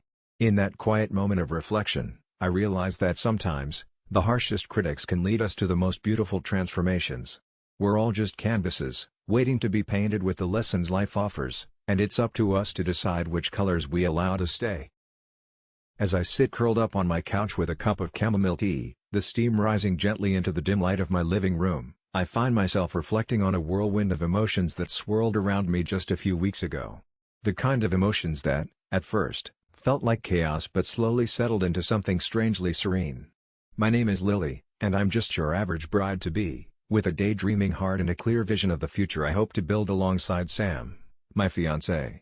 We've been navigating life in our cozy little apartment, walls plastered with our favorite thrifted art and the smell of baked goods usually wafting through the air. My days are punctuated by laughter and love, punctured only occasionally by the reality of wedding planning. This should have been the happiest time of my life, right? Well, you could say that was true, until I realized there was a storm brewing in the form of Sam's sister, Rebecca. Rebecca has always been the kind of presence that turns heads. She's beautiful and charismatic, with a way of drawing everyone's attention. But there's a tempest in her smile that often leaves me feeling unsettled. Ever since Sam and I announced our engagement, there was something lurking in her expressive eyes. It was as if she viewed our upcoming wedding not as a celebration but as a loss, a shifting of the tides, and she was determined to keep things just as they were. As the wedding drew nearer, I sensed her attempts to interfere. The sharp edges of doubt crept in around the edges of my joy. Her comments felt like tiny raindrops, slowly eroding my confidence. Yet, in a curious twist of fate, I found myself in a moment of unexpected clarity. It was as if the universe had collectively taken a deep breath, asking me to lean into the adversity, to embrace the chaos rather than resist it. So, one peaceful evening, sitting on our balcony with the sun setting softly on the horizon, casting warm, golden hues across the sky, I made a decision. A decision that would allow me to let go of the reins and see where the experience would take me. I would let Rebecca be herself, for better or for worse. I would stop fighting against her and instead invite her chaos into my calm. Little did I know, that moment would turn into something of a lesson about love, acceptance, and finding my own strength. I want to share this story, my story. Perhaps it's a little unconventional, but isn't life just a series of unexpected turns woven together by our choices? Sit back, relax, and let me unravel this tale for you, one soft thread at a time. The turning point came on a seemingly ordinary Saturday afternoon, just 3 months before the big day. The air was thick with anticipation, our wedding plans were in full swing, and it felt like every detail was coming together beautifully. We had just finished a delightful lunch with my fiancé, Tom, and his family, full of laughs and easy, familiar chatter. The sort of day that makes you feel all warm and fuzzy inside. But as we were clearing the table, Rebecca, Tom's younger sister, arrived a little late. She always had a flair for the dramatic, so her entrance wasn't too surprising, a swirl of her favorite floral dress, accompanied by a scent of citrus that lingered like an unexpected note. For a moment, everything felt perfect. However, that perfect bubble burst when she plopped down a stack of wedding magazines, her excitement palpable as she spread them across the table. "Look what I brought. We can brainstorm some ideas together," she exclaimed, her eyes glinting with playful mischief.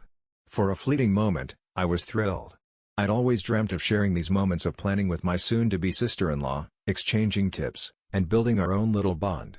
But then, as I rifled through the pages, I noticed the bold criticisms written in the margins: too traditional, way too much lace, and seriously, who would pick that color? The loving atmosphere shifted. I could feel the tension tightening like a knot in my stomach. Rebecca leaned back, her gaze flitting between Tom and me, a glint of something unreadable sparkling in her eyes. I saw the supportive smiles on Tom's face waver just slightly, and it crushed me. Was this a playful jab at my taste, or did she genuinely think she was being helpful? I found myself at a crossroads, a swirl of emotions rushing in. The warmth that had enveloped our lunchtime gathering began to dissipate, and for the first time, I questioned the balance we had so carefully cultivated. A light-hearted moment turned into a subtle challenge, stirring insecurities that I hadn't realized were buried deep within me. I could feel the air thicken with something unspoken, a shift that rattled my heart just a little more than I anticipated. In that moment, I made a choice that would define the next few months of my life. Rather than fighting back or trying to regain control, I smiled tightly, taking a deep breath, and invited that chaos in. Let her be herself, I thought, let her test the waters. The us against them mentality simmered, and I found an odd comfort in anticipating the invitation she had extended, even if it was cloaked in snark. Little did I know, saying yes to that chaos was going to lead me to discover more about myself than I ever imagined.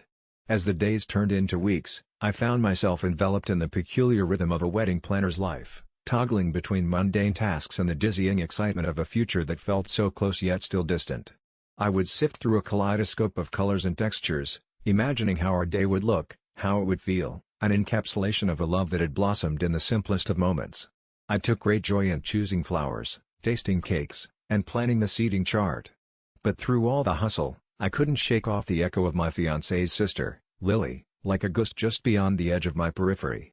She had taken to making subtle digs at every turn, her breezy laughter hanging in the air laden with double meanings.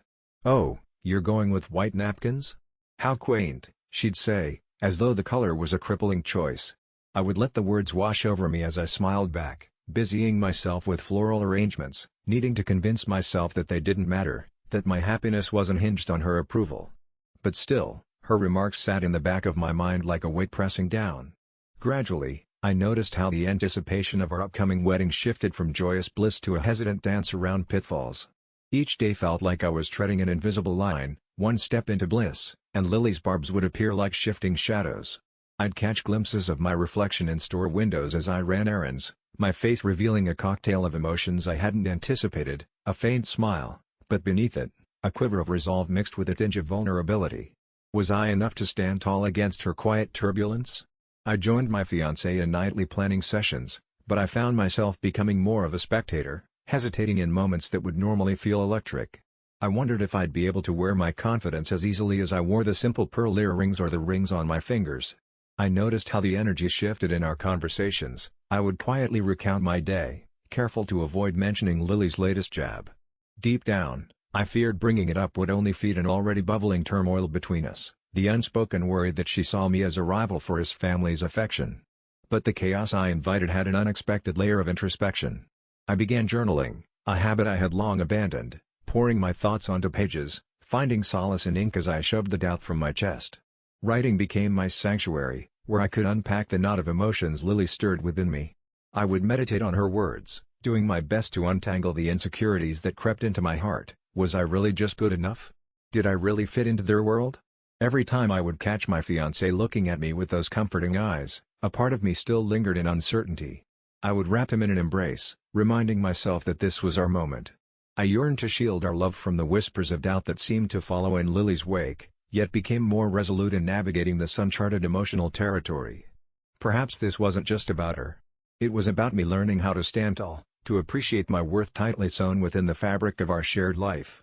But then, just when I thought I had crafted a semblance of emotional equilibrium, something would spark, a fleeting comment over brunch or a disapproving glance at the colors I had picked for the bouquet, sending gently swirling tremors through the solid ground I was trying to establish.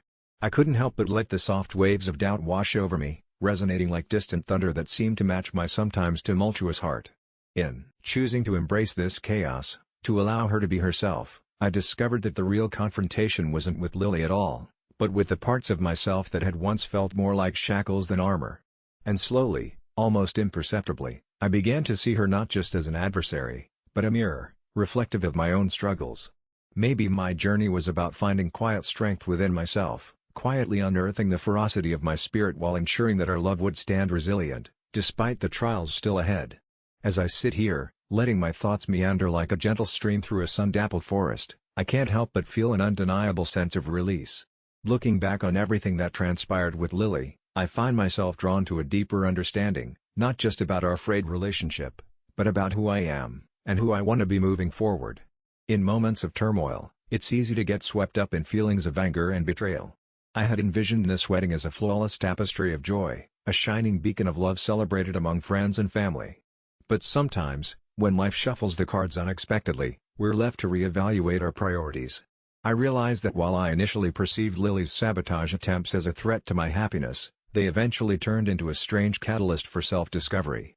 It was a moment of truth I honestly didn't see coming, one that changed everything.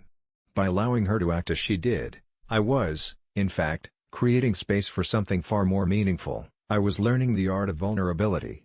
Instead of responding to bitterness with bitterness, I chose to open my heart wider.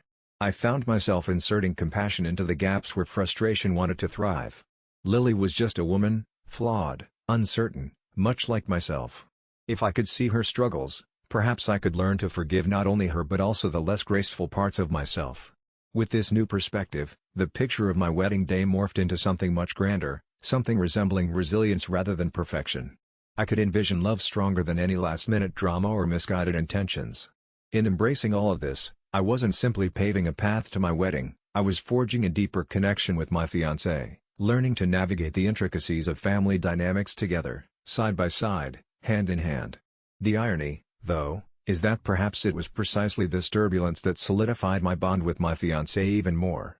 As I allowed space for vulnerability, we learned to communicate more openly, and suddenly our laughter became more genuine, our quiet moments more profound.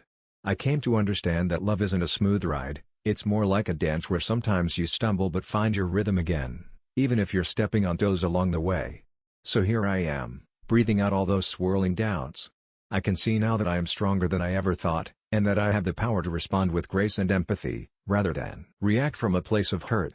As we move closer to the day we say I do, I understand that the memories we create, flawed and imperfect, will weave themselves into the fabric of our story, filling it with rich colors and nuances that simply wouldn't exist without the chaos. And for that, I find gratitude, for learning to embrace the storms as deeply as I cherish the calm. Peace, after all, is best woven through understanding, and I think I'm finally learning how to sew those threads together, one breath at a time. The turning point arrived on a rainy Tuesday afternoon, the kind that makes the world outside seem soft and muted. I was curled up on the living room couch with a steaming cup of herbal tea, the aroma wrapping around me like a warm embrace. The rain pattered gently against the window, almost like a rhythm coaxing the thoughts in my head to settle. I watched the raindrops race down the glass, each one unique yet part of the same storm. It struck me then, life is a lot like those drops, racing alongside each other, sometimes colliding, often diverging. I thought about my fiancé, Alex, and the 3 years we'd spent weaving our lives together. As I let my mind wander, the image of his younger sister, Emma, entered uninvited, her sharp words cutting through my resolve, her eyes glinting with jealousy and resentment during our last family dinner. But then, something shifted within me. I realized that my peace didn't have to hinge on her approval or her antics. I took a slow sip of tea, allowing its warmth to spread through me, grounding me in the moment. Maybe I couldn't control her behavior, but I could control my response. Amidst the chaos she tried to sow, I suddenly felt a wave of clarity wash over me. I didn't have to fight her battles or let her insecurities pull me down. This wasn't about Emma, it was about me and building a life with Alex that was filled with joy, laughter, and a sprinkle of resilience. I pictured our upcoming wedding day, flowers, laughter, the light in Alex's eyes when he turned to say, "I do." I smiled, warm and genuine, letting that vision dispel the tension that had been coiling in my chest. As I looked back out at the steady rain, I took a deep breath, letting go of the anger and hurt. "I choose love," I whispered to myself, each word infusing me with strength. "I choose to let go of the need to combat negativity with negativity. I choose to rise above, to find beauty in the cracks that life throws my way." This wedding, our wedding, was going to be our promise, a promise to each other, and to the love that binds us through every storm. So, I took another sip of tea, feeling lighter, released from expectations and the weight of conflict. I would approach Emma with kindness, not hostility. I could be the calm in her storm, even if she couldn't see it just yet. Peaceful resolve flooded my heart, and I smiled again, knowing that no matter what, I would take each moment as it came, embracing both the sunshine and the rain. Outcome as the wedding day approached, I maintained my commitment to a peaceful heart. Emma, my fiancé's sister, continued to weave her little web of misunderstandings and whispers, but I focused on the love that surrounded me. I found solace in the small things, the laughter of my friends during our bridal shower, the joy of choosing flowers, and the warmth of my fiancé's hand in mine as we planned our future together. On the day of the wedding, as I stood under a canopy of blossoms with soft music humming in the air, my heart brimmed with anticipation and pure love.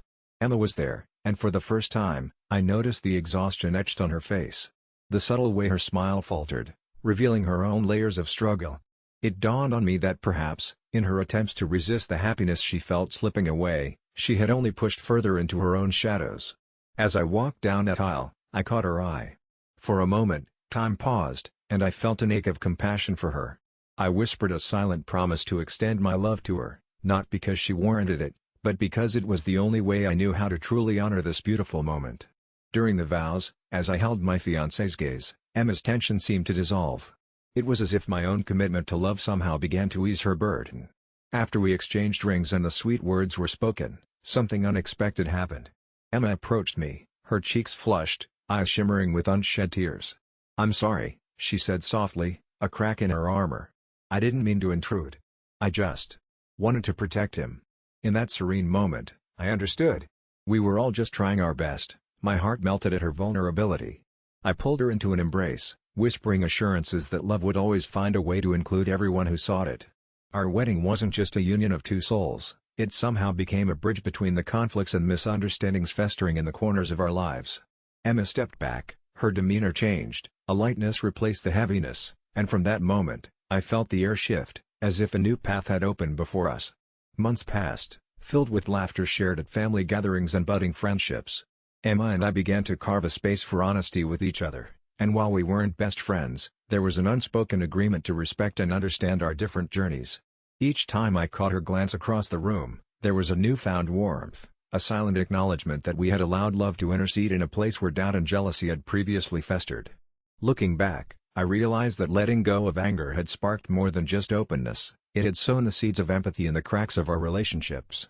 That day was just the beginning of a beautiful story, not just for my fiancé and me but for our blended families, moving forward with kindness as our guide.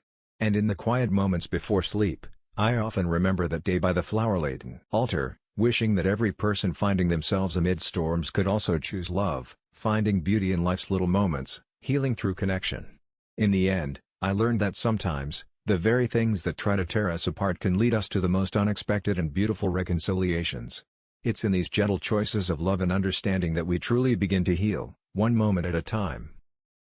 I've always found that the quietest moments hold the loudest truths, like when the world outside your window hushes and the only sound is the soft hum of your own heartbeat. It's late at night now, and I'm sprawled out on my bed, tangled in sheets that smell faintly of lavender and old memories. The soft glow of my bedside lamp casts a warm pool of light, flickering gently with the rhythm of the breeze rustling the leaves outside. I'm John, a 28-year-old architecture student nestled in the shade of suburbia, where laughter drifts through the air like the scent of fresh grass after a spring rain. It's comfortable here, but like any comfort, it has its weight, its heaviness. I was supposed to be marrying Clara in just a few months, my fiancé, a kind soul with an infectious laugh that could light up any room. We had built something good together, but somewhere along the way, I found myself caught in an unexpected reverie, unexpectedly drawn back to a time that felt simpler, sweeter, and much less complicated. Her name is Lily, my high school crush, with hair the color of autumn leaves and a smile that could rival the sunrise. We were never even close back then, just fleeting glances exchanged in crowded hallways and the shy conversations before the bell rang. I thought life was leading me down a straightforward path, college, career, predictable happiness with Clara. Yet as summer faded and those old feelings began surfacing again, I found myself questioning everything. It's strange how nostalgia has a way of creeping into your thoughts like a gentle fog, making you rethink the very fabric of your life. I wonder if anyone else has experienced this kind of pull, the nagging feeling that perhaps you missed something crucial along the way. Now, sitting here under the soft glow of my lamp, I realize I've made choices that transformed my world, and with each passing day, I've felt this weight lift a little more. So here I am, in this late-night reverie of sorts, ready to share my journey with you. Because sometimes, opening up in the quiet hours is where the healing begins, and maybe, just maybe, it's where unexpected love stories start to unfold. It was a crisp evening in October when everything shifted for me, a moment so seemingly ordinary that I can barely contain the enormity of what it meant. I had just come home from an exhausting day at the office, my mind foggy from meetings and deadlines. The chill in the air nudged me to lean into my worn-out couch, where I plopped down with a sigh, the world feeling a little too heavy on my shoulders. As I scrolled through my phone, letting instinct guide me to the familiar patterns of social media, I came across an invitation to a high school reunion. My heart did this odd little flip. How long has it been? I think I chuckled a bit, remembering the chaos of our teenage years, the laughter echoing through the hallways, the awkward first love that was nothing more than misplaced hormones and shyness. But there was a name that stood out on the invitation, catching me off guard: Jake. My high school crush. Just seeing that name sent a shiver through me.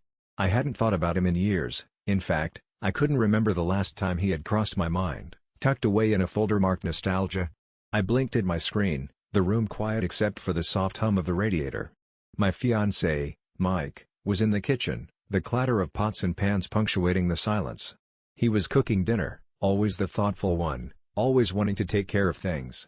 But instead of feeling the warmth of that familiarity, I found myself lost in a gentle tug of curiosity about what Jake was up to now.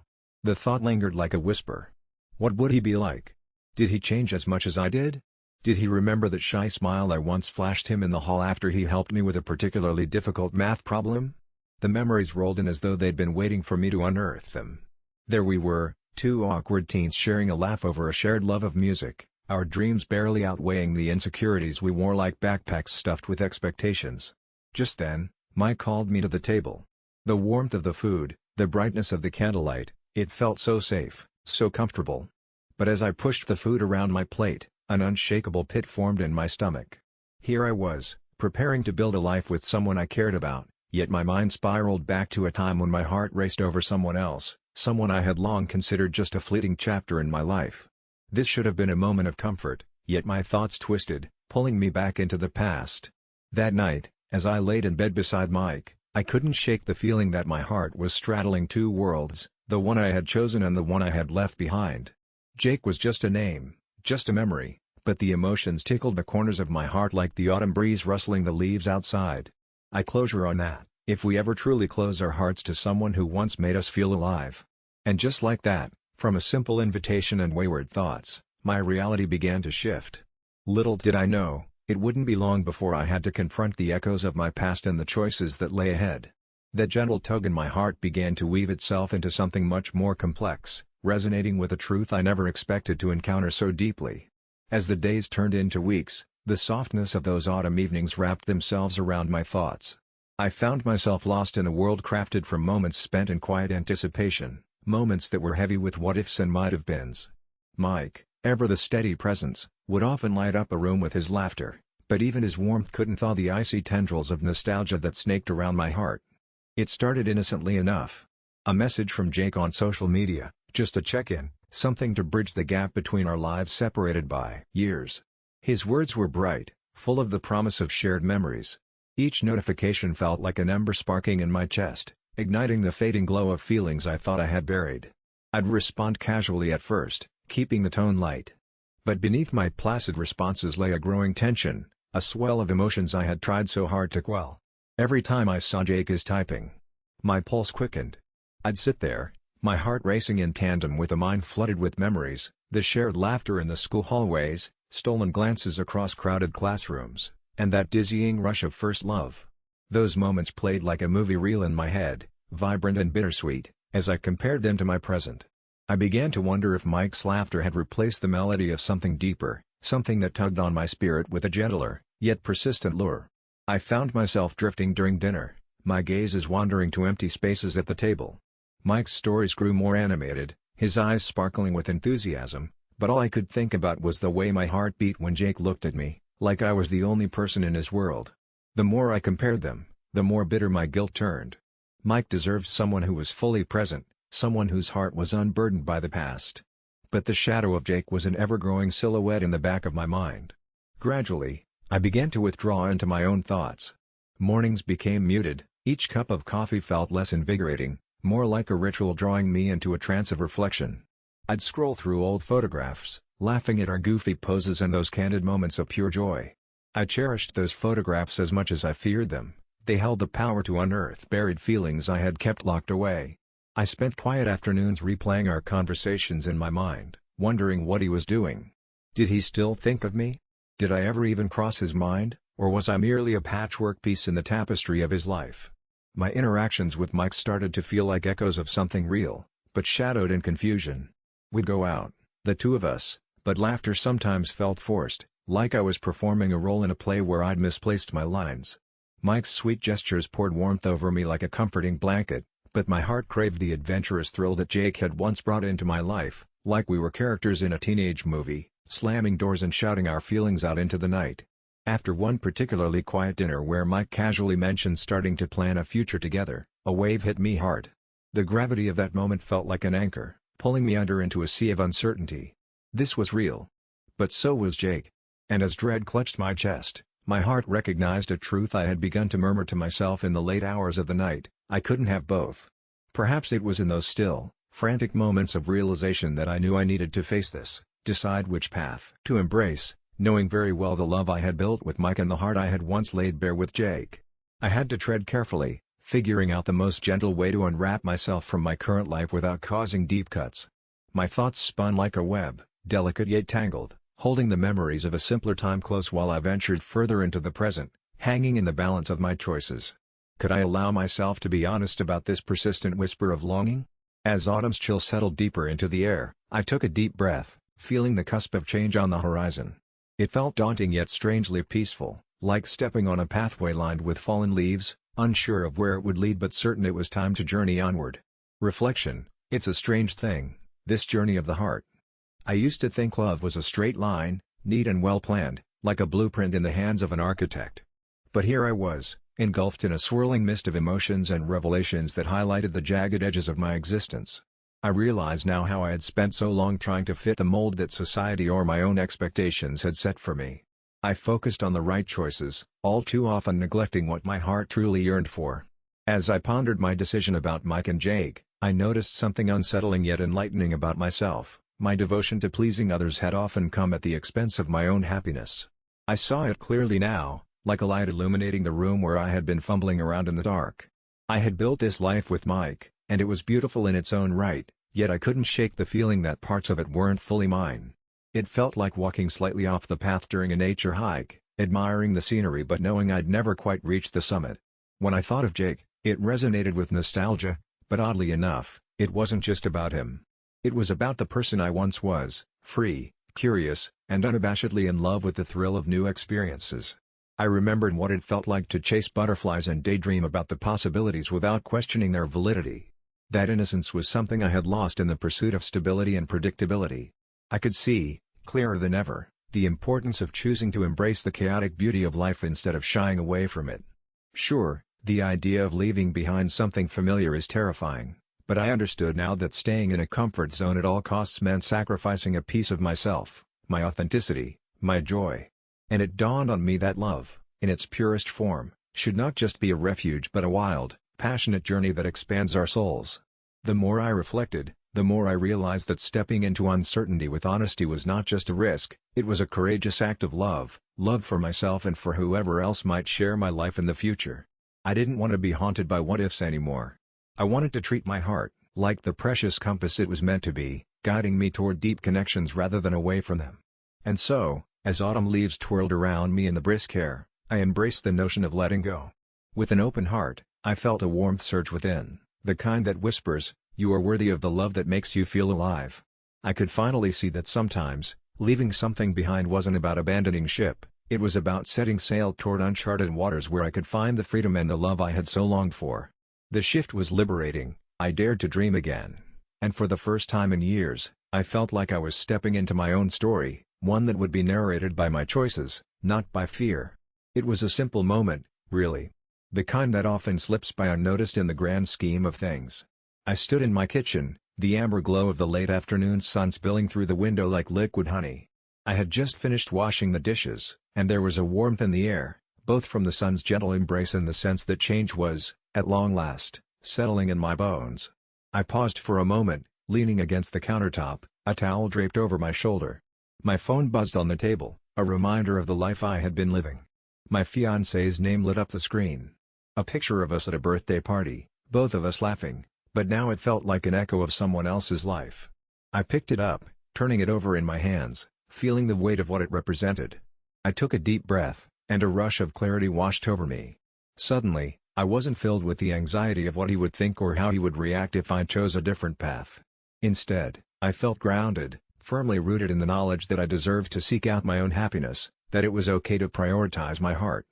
Perhaps it was the soft rustling of autumn leaves outside, whispering encouraging words, or maybe it was simply time itself, but I realized that there's a certain beauty in the unknown. With a gentle exhale, I set the phone down, the decision crystallizing in my mind like the calm after a storm. I was finished letting fear dictate my choices. I remembered those late-night conversations with my high school crush, how we would share dreams and laughter like we were the only two people in the world. For so long, I had held that connection at arm's length, worried it would shatter at the slightest touch. But now it felt like a lifeline, pulling me back toward who I was before I got lost in expectations. I took another breath and felt my shoulders relax, that tightness releasing. I had been so busy being the right person for everyone else that I had forgotten to be the right person for myself. And in this moment, standing in the warm glow of my kitchen, I felt lighter than I had in years. The air was fresh, filled with possibility. I could almost hear the universe cheering me on, inviting me to take the next step. With a sense of calm resolution, I picked up my phone again, swiping the screen and scrolling through our conversation history. My heart pounded not with anxiety, but with hope. I was ready to write my own story, to reach out to him and see where it might lead. It wouldn't be easy, but that was okay. Sometimes, the most important journeys begin with a simple, brave decision, a willingness to step into the light and let go of everything I was supposed to be in order to embrace who I truly was. The days that followed my decision unfolded like the petals of a blooming flower. I reached out to him, my high school crush, and though I expected hesitation and anxiety to wash over me, all I felt was a gentle sense of reassurance.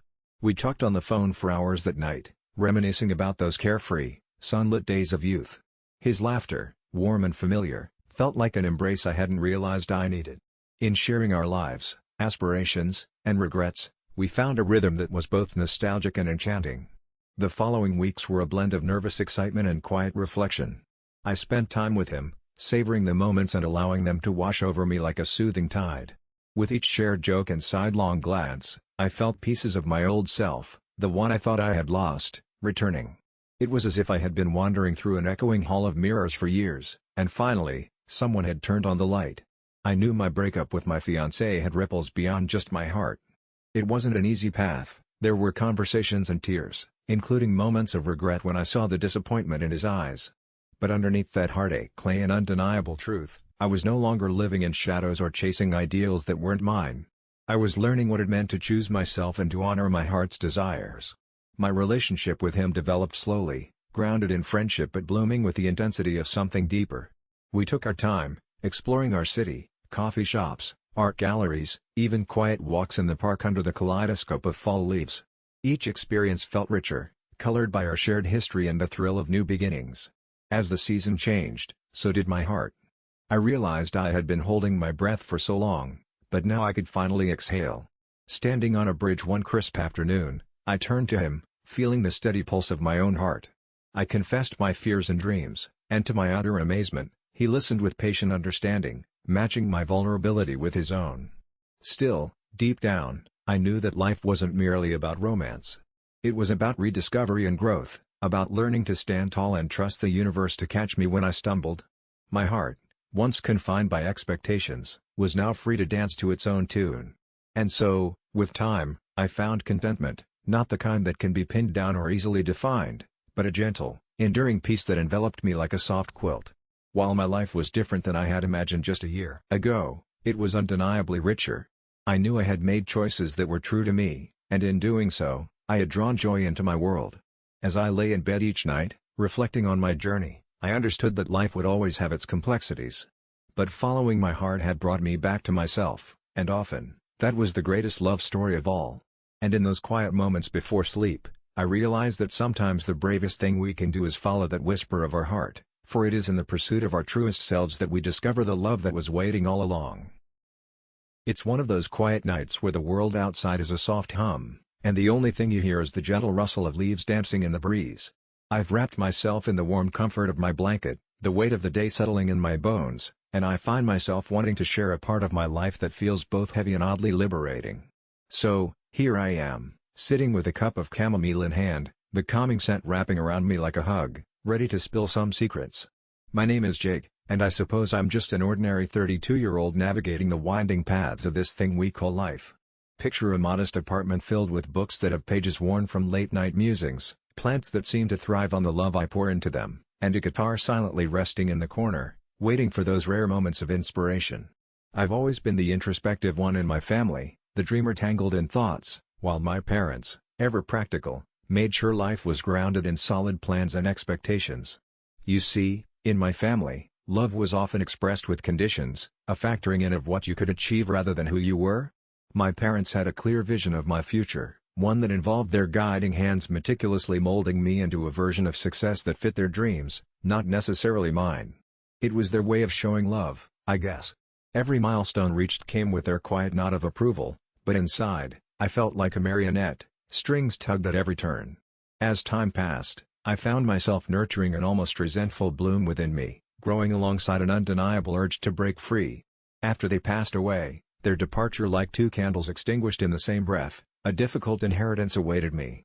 Not just in the terms of assets or property, but in the expectations and control they had woven around their last wishes. And that's where my story takes a turn. Because even in their absence, I could feel their influence trying to dictate the way I should honor them, how I should wield what they'd left behind. But it was in those whispers of obligation that I discovered my own voice, and with it, a sense of clarity. What was supposed to bind me became the catalyst for something far more profound. And so, in this quiet reflection, I decided to act. I chose to donate it all. One rainy afternoon, the kind where gray clouds wrapped the world in a soft blanket of melancholy, I found myself sorting through old boxes in the attic. It felt like stepping into a time capsule, each dust-covered relic a fragment of my past. Photos of family vacations, birthday cards, and my parents' love letters sprawled before me, whispering stories I had almost forgotten. There was an odd comfort in this nostalgic excavation, but it came with a pang of heaviness as I stumbled upon the will. It wasn't just a stack of papers, it was a tome filled with their wishes, stipulations, and, curiously, conditions. My chest tightened as I read through it, each clause suffocating me a little more. The estate is to be used for educational purposes, it declared, and any charitable donation must be pre-approved by the family. My parents' intent was clear, they wanted to keep a watchful eye from beyond, ensuring that their legacy aligned with the tidy narrative they had penned. It felt like I was trapped in a play where I hadn't asked for the lead role, and even vital lines were penned with invisible ink. In that space, surrounded by memories, the air thick with unanswered questions, the weight of their expectations settled around me like lead. I remember glancing outside, where the raindrops danced on the windowpane, each drop a tiny reminder of impermanence. I had to steel myself against the tide of their expectations. I could feel the frustration bubbling beneath my calm facade. I didn't want my life dictated by their vision of what it should be. I wanted to carve my own path, to learn who I was without their shadows looming over me. That's when the idea sparked, a gentle flicker of something brave. What if I used their generosity for something they hadn't foreseen? I imagined not only breaking free from their expectations but transforming the crumbling box of treasures into something that reflected my values.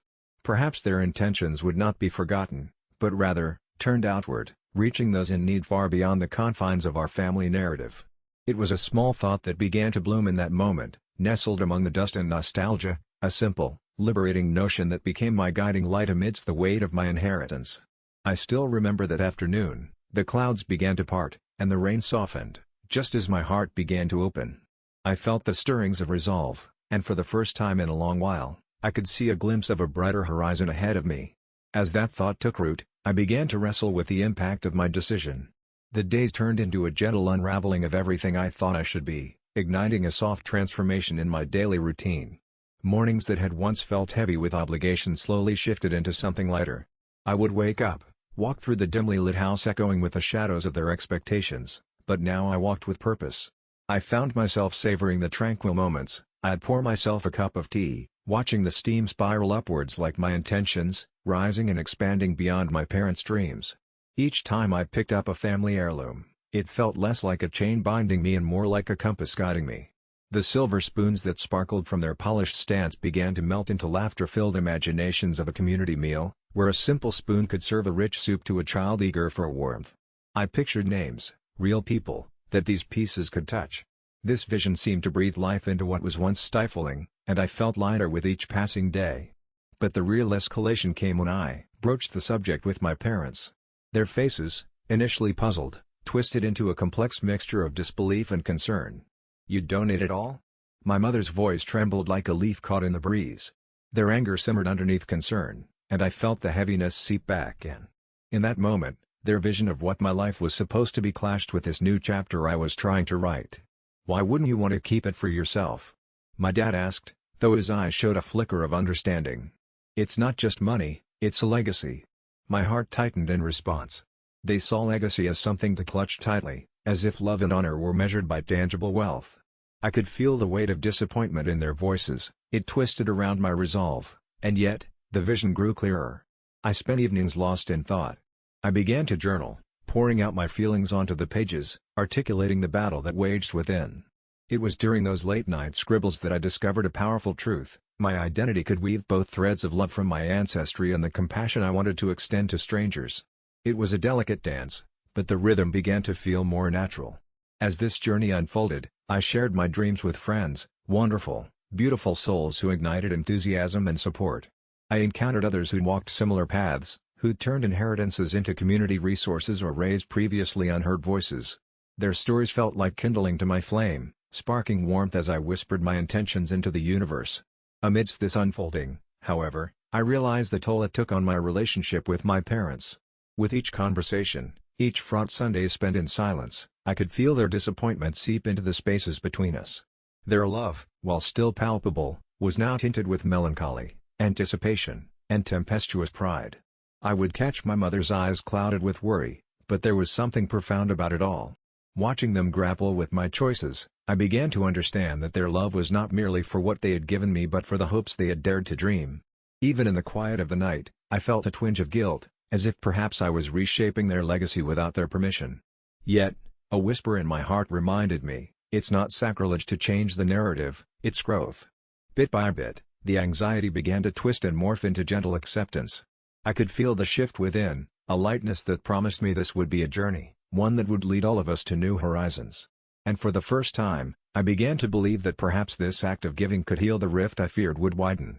So, as the leaves began to turn and fall, I felt the embers of transformation taking root through the cracks of our family dynamics, even amidst the rich tapestry of tension and love. I knew I was heading towards a choice that would open doors for us all, if only we could step through them together. As the days rolled by, I found myself mulling over the reasons behind my decisions, letting each thought settle like leaves drifting gently to the ground. The deeper I dove into this reflection, the more I realized how much my parents' own experiences had shaped their views on legacy and wealth. They had grown up in a world where money felt like the ultimate safety net, a barrier against vulnerability. But what they couldn't see was that I wanted something different. I wanted safety not in riches, but in relationships, in the connections that filled the heart. This realization began to uncover layers within me. I had spent so long trying to fit into a mold that didn't resonate with who I truly was. The guilt I had wrapped myself in felt more like a heavy cloak, one that I could finally slip off. I wasn't disrespecting them or their hard work, I was choosing to think beyond the confines of their blueprint. And that felt liberating. It reminded me of the fierce autumn winds that strip the trees bare, making way for new life to flourish come spring. In that gentle acceptance, I started to understand my parents not as the architects of my life, but as fellow travelers. They were navigating their own fears and hopes, just as I was, and perhaps we were all just trying to find our way in a world that felt continually uncertain. Sure, we had our disagreements, but love can weave through the most tangled fibers of misunderstanding. I began to see that this act of giving wasn't just about money, it was about fostering a mindset where love and generosity fill the spaces between us. It struck me one night, under the soft glow of the moon, how this transformation was more than just my own. If I committed to engaging in this journey of giving, it could ripple out in ways I couldn't yet foresee. My hope was that when my parents realized the impact of what I was doing, they might find their own perspectives shifting. Maybe they'd begin to see wealth not just as something to hold on to, but as a tool for connection and healing. In those quiet moments of reflection, I felt more aligned with my beliefs than ever before. I breathed in deeply, allowing myself to feel the fullness of possibilities that awaited us. It was more than just about the donations, the plans, or the relationships, it was about growth, compassion, and a willingness to embrace the unknown together. For the first time, there was clarity in my heart, where once there had been chaos. I was learning that it's okay to forge a new path, even when it feels like stepping away from the familiar. With every passing day, I could sense the grace in the journey ahead, the blossoming potential that lay within the act of giving freely. I was ready to redefine inheritance, not as a burden to carry, but as a gift to share, allowing the flames of love to burn brightly across generations, lighting the way for all of us. In that moment, sitting in the quiet comfort of my living room, I felt a wave of tranquility wash over me. The previous weeks had been turbulent, filled with discussions that felt more like confrontations, where my parents threw around phrases like responsibility and legacy. Their expectations loomed over me like a shadow, darkening the light I began to discover within. But now, in the stillness, I was able to separate their intentions from my desires. As I cradled my cup of tea, the warmth seeped into my palms, grounding me in the present. I closed my eyes and took a deep breath, centering myself. The steam curled up, dissipating into the air like my fears leaving my body. I thought about the charities I had long admired, the people I had met whose lives would change with the right support. A flood of understanding filled me. I didn't want to live a life dictated by someone else's vision of what I should do with my inheritance. Suddenly, I felt a flicker of courage spark within my chest. I opened my eyes and glanced out of the window at the stars starting to twinkle in the evening sky.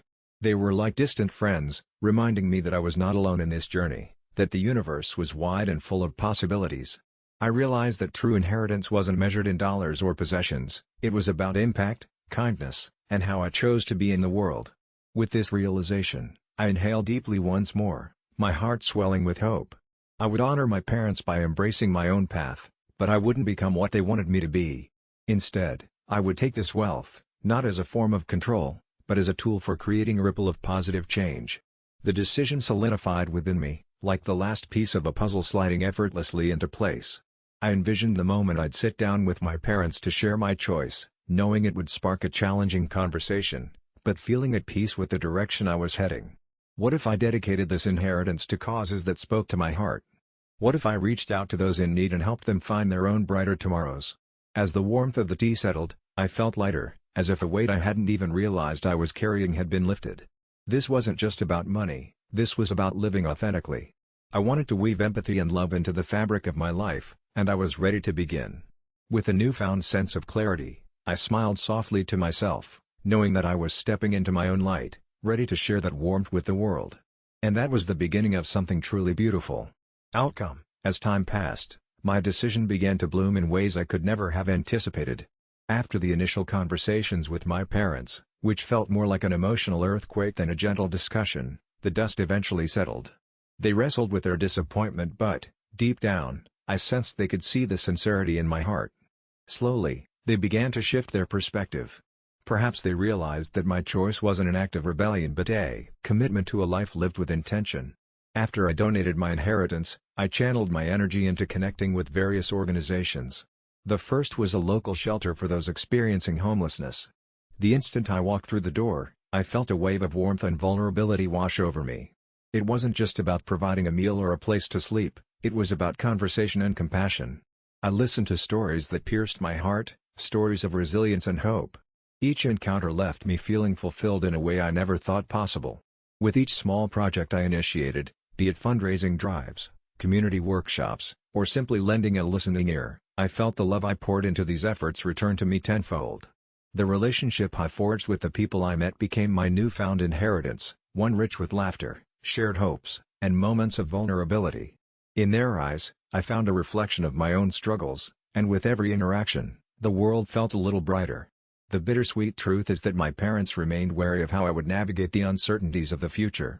They loved me deeply, perhaps too much, and worried about my choice. But in time, they began attending some of the events I organized. I'll never forget the moment my mother stepped into the community center for the charity gala I hosted. Her eyes glistened as she watched me engage with everyone around me, and in that serene space, I could almost see the pieces of her heart softening. Perhaps love was what it all had been about, after all. By the end of that first year, as I watched the community flourish through contributions that felt like gentle ripples in a serene pond, I knew I had made the right choice. My parents saw that I was happier, more grounded, and aligned with my true self. And while they still held their concerns, they began to understand that genuine fulfillment couldn't be bought or controlled. Looking back, I realized my decision went far beyond the money or my attempts to break free from their expectations. It was a return to the essence of who I am. A reminder that life's truest inheritance lies not in tangible wealth, but in the connections we nurture and the love we share with others. The path may have been challenging, but it has been one of profound healing. As I drift to sleep each night, I find comfort in the knowledge that I am living in alignment with my values, creating a legacy that embodies compassion and authenticity. In many ways, this journey just feels like the beginning of a beautiful unfolding, a testament to the power of living one's truth. And so I sleep with a heart full of hope, knowing that each day I embrace who I truly am. I not only claim my inheritance of purpose, but also weave a tapestry of love that will outlive any material gift.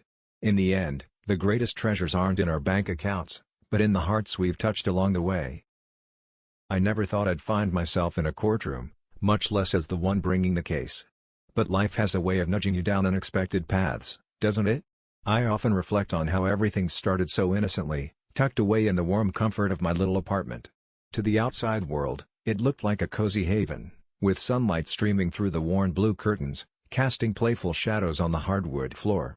The smell of fresh coffee would often linger in the air, mixing with the scent of paperbacks stacked haphazardly on my shelves, each spine a little adventure waiting to unfold.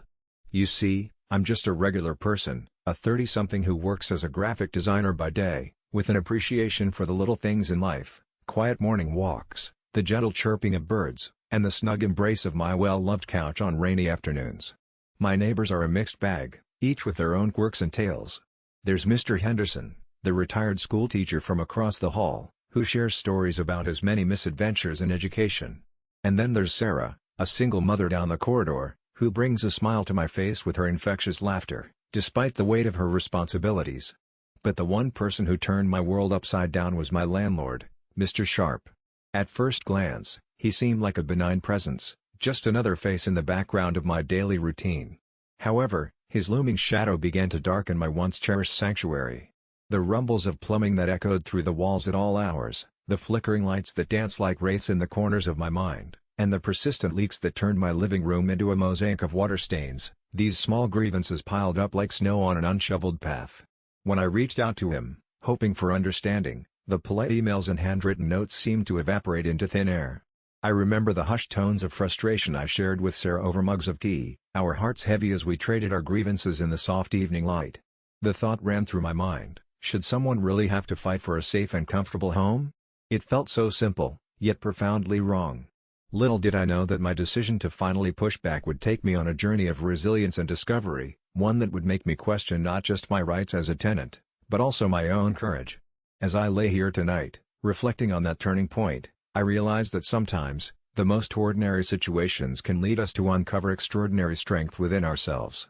It was a crisp autumn morning, and the sun filtered through the leaves outside my window, casting a warm glow in my small rental apartment. I had just settled down with my favorite sweater and a steaming cup of coffee, ready to embrace the day, when the first unsettling sign crept in. The gentle hiss of the radiator promised warmth, but instead, I was met with a wheezing sound, followed by the unmistakable scent of something burning. My heart sank as I rushed to the corner of the room, hoping it was just a fluke. But no, the radiator sputtered and coughed, the air thick with the smell of melted dust and worry. I could only stare at it, my unease growing heavier in the pit of my stomach. Taking a deep breath, I jotted down a quick note for my landlord, Eric. I kept it polite but firm, after all, I truly believed he cared about our well-being. I hit send and sat back, instantly biting the inside of my cheek, wishing every bit of this away. Days turned into weeks, and my polite nudges became a small collection of desperate pleas. At first, I reminded myself that maybe he was just busy or overwhelmed, I mean, who isn't these days? But those thoughts turned sour when I noticed the chill creeping back into my apartment, no relief in sight.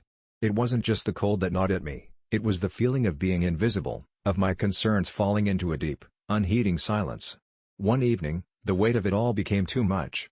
I sat on the edge of my bed, staring at my phone, heart racing as I debated my next move. There I was, in a place that should feel like home, feeling utterly unmoored. I could hear my own thoughts echoing, shouldn't I feel safe? Shouldn't my voice matter? Each question felt like a small wave crashing over me, and in that moment, I was overwhelmed. Then, as if the universe was trying to nudge me into action, I opened a random email from a local tenants group. They were hosting a gathering to talk about tenants' rights. The tagline caught me by surprise, "You deserve a voice." And just like that, my heart sparked with a flicker of hope and defiance. I realized then that maybe, just maybe, I wasn't alone in this. It hit me that this was my inciting moment, the gentle push I needed to confront my fears, to stand up for myself when I had felt so small. And from that day forward, I began to see the ordeal with new eyes, an opportunity to reclaim my agency and fight for the safe, warm home I deserved. As the days rolled by, I found myself caught in a soft whirlwind of anticipation. I had made my decision, and with that flicker of hope kindling within me, my perspective began to shift ever so slightly. Each morning, as the sun poured through my window, illuminating the dust motes dancing in the air, I felt a renewed sense of purpose. It wasn't just about the structural issues anymore, it was about my right to a safe space where I could breathe and thrive. Yet, there were moments of doubt that crept in when I least expected them. Like the other night, while I curled up on my worn-out couch, wrapped in an old quilt, I considered the weight of my choice. What if I was overreacting? Would my landlord retaliate? My stomach nodded slightly, but then I recalled the tenants group meeting, the stories shared, and the camaraderie felt in the cozy little community hall. Those faces lit up with unseen battles fought reminded me that I wasn't the only one walking this path. So, I started journaling, pouring out my thoughts onto the pages, savoring the cathartic release. I'd write about the flickering lights, the persistent leaks, the landlords who shrugged off concerns like they were mere inconveniences. But what truly emerged in the pages were reflections of my own fears, questions about my worthiness, my voice, my place in a world that often seemed unforgiving. As I penned my emotions, I felt the weight of those fears begin to ease, like steam leaving a kettle, a reminder of my road ahead. With each complaint I documented, I felt an odd sense of empowerment unfurling. I stopped waiting for my landlord's approval or acknowledgement. Instead, I drafted a formal complaint and included notes from my neighbors who had been suffering with similar issues. I couldn't ignore their voices either, they mattered just as much as mine. I shared my resource findings over the group chat with the tenants, and to my surprise, they rallied behind me. But there were also quieter days where I would find myself sipping tea, looking out my window as the world bustled by. I thought about life in my little unit, the stuck windows, the peeling paint, and unconsciously, I began to name all the little joys that kept me grounded. My plants thrived, vibrant green spreading across the room, reminding me that even small things could flourish with care. The joy of cooking my favorite meals wafted through the air, filling my little space with warmth and comfort. A small change flickered in my daily life. I began to treat my home with a newfound reverence instead of viewing it as a mere battleground. I planted ideas in my mind that this was still my sanctuary, a place I would fight for. The process of preparing for what lay ahead became a simple ritual, like brewing that perfect cup of chamomile in the evening, feeling the calming effects wash over me. I lit candles adorned with soft scents, seeking tranquility as I moved through my days. Each step we took, a collection of signatures, my own forms filled with compliant details, added to a growing sense of community and support. And although anxiety still lingered at the edge of my thoughts, I embraced it. Fearing the unknown was just part of the process, a twisted companion in this journey towards reclaiming my space. As the court date grew nearer, I found solace in the small moments, the laughter shared over hot dinners with friends who cheered me on, the peaceful evenings spent staring at the sky adorned with twinkling stars. I realized that I could still embrace joy while preparing to take a stand. Each morning I woke up, I reminded myself that choices, hard and sometimes uncomfortable, can lead to growth, much like the new leaves sprouting on my beloved plants. I was ready to bring forth my story, the story of us all, and as I settled into bed each night, I could feel the faint tremors of hope insistently whispering, "You deserve to be heard." Reflection: as I lay there, the weight of the last few months settled around me like a warm blanket, heavy but strangely comforting. I had spent so long focusing on my landlord's indifference, his stubbornness that had pushed me to the edge. But now, with the tension of the impending court date simmering down, I found myself unraveling the knots that had strangled my thoughts for too long. I realized that in the flurry of complaints and frustrations, I had lost sight of something crucial, my own resilience. It dawned on me that this experience wasn't just about the apartment, the leaky pipes, or the lack of responsiveness. It was about claiming my space in the world and the silent promise I made to myself: I wanted to be someone who stands up for what matters. It became clear that the boldness I was after didn't just reside in a court's verdict but in how I chose to navigate my own life. With each small victory in court, each nod of understanding from friends, every moment of validation, I felt a shift. I learned to trust my instincts more, to listen to that soft voice inside that had whispered for so long, urging me to not settle, to not accept less than I deserved. It was liberating, almost meditative, to let go of the anger I had harbored. I pictured it drifting away like autumn leaves caught in a gentle wind. But beyond the anger, I felt a burgeoning compassion for my landlord. Yes, I still believed he needed to be held accountable, yet I began to ponder his history, his challenges.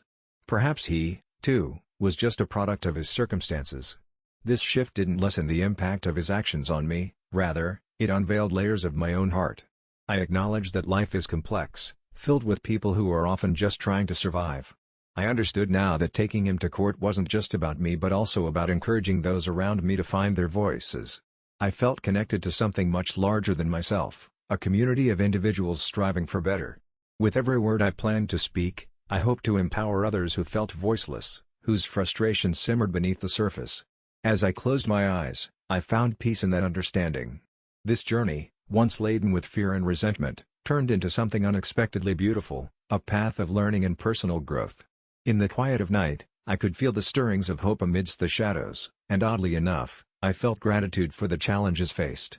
They forged me, reshaped my priorities, and illuminated a powerful truth: I am worthy of a space that reflects my essence. And even if the battle was still ahead, I was no longer afraid. I was ready for whatever lay before me, one brave step at a time.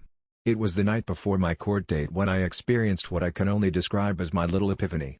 I sat on the edge of my bed, legs crossed, the moon casting soft beams through my window.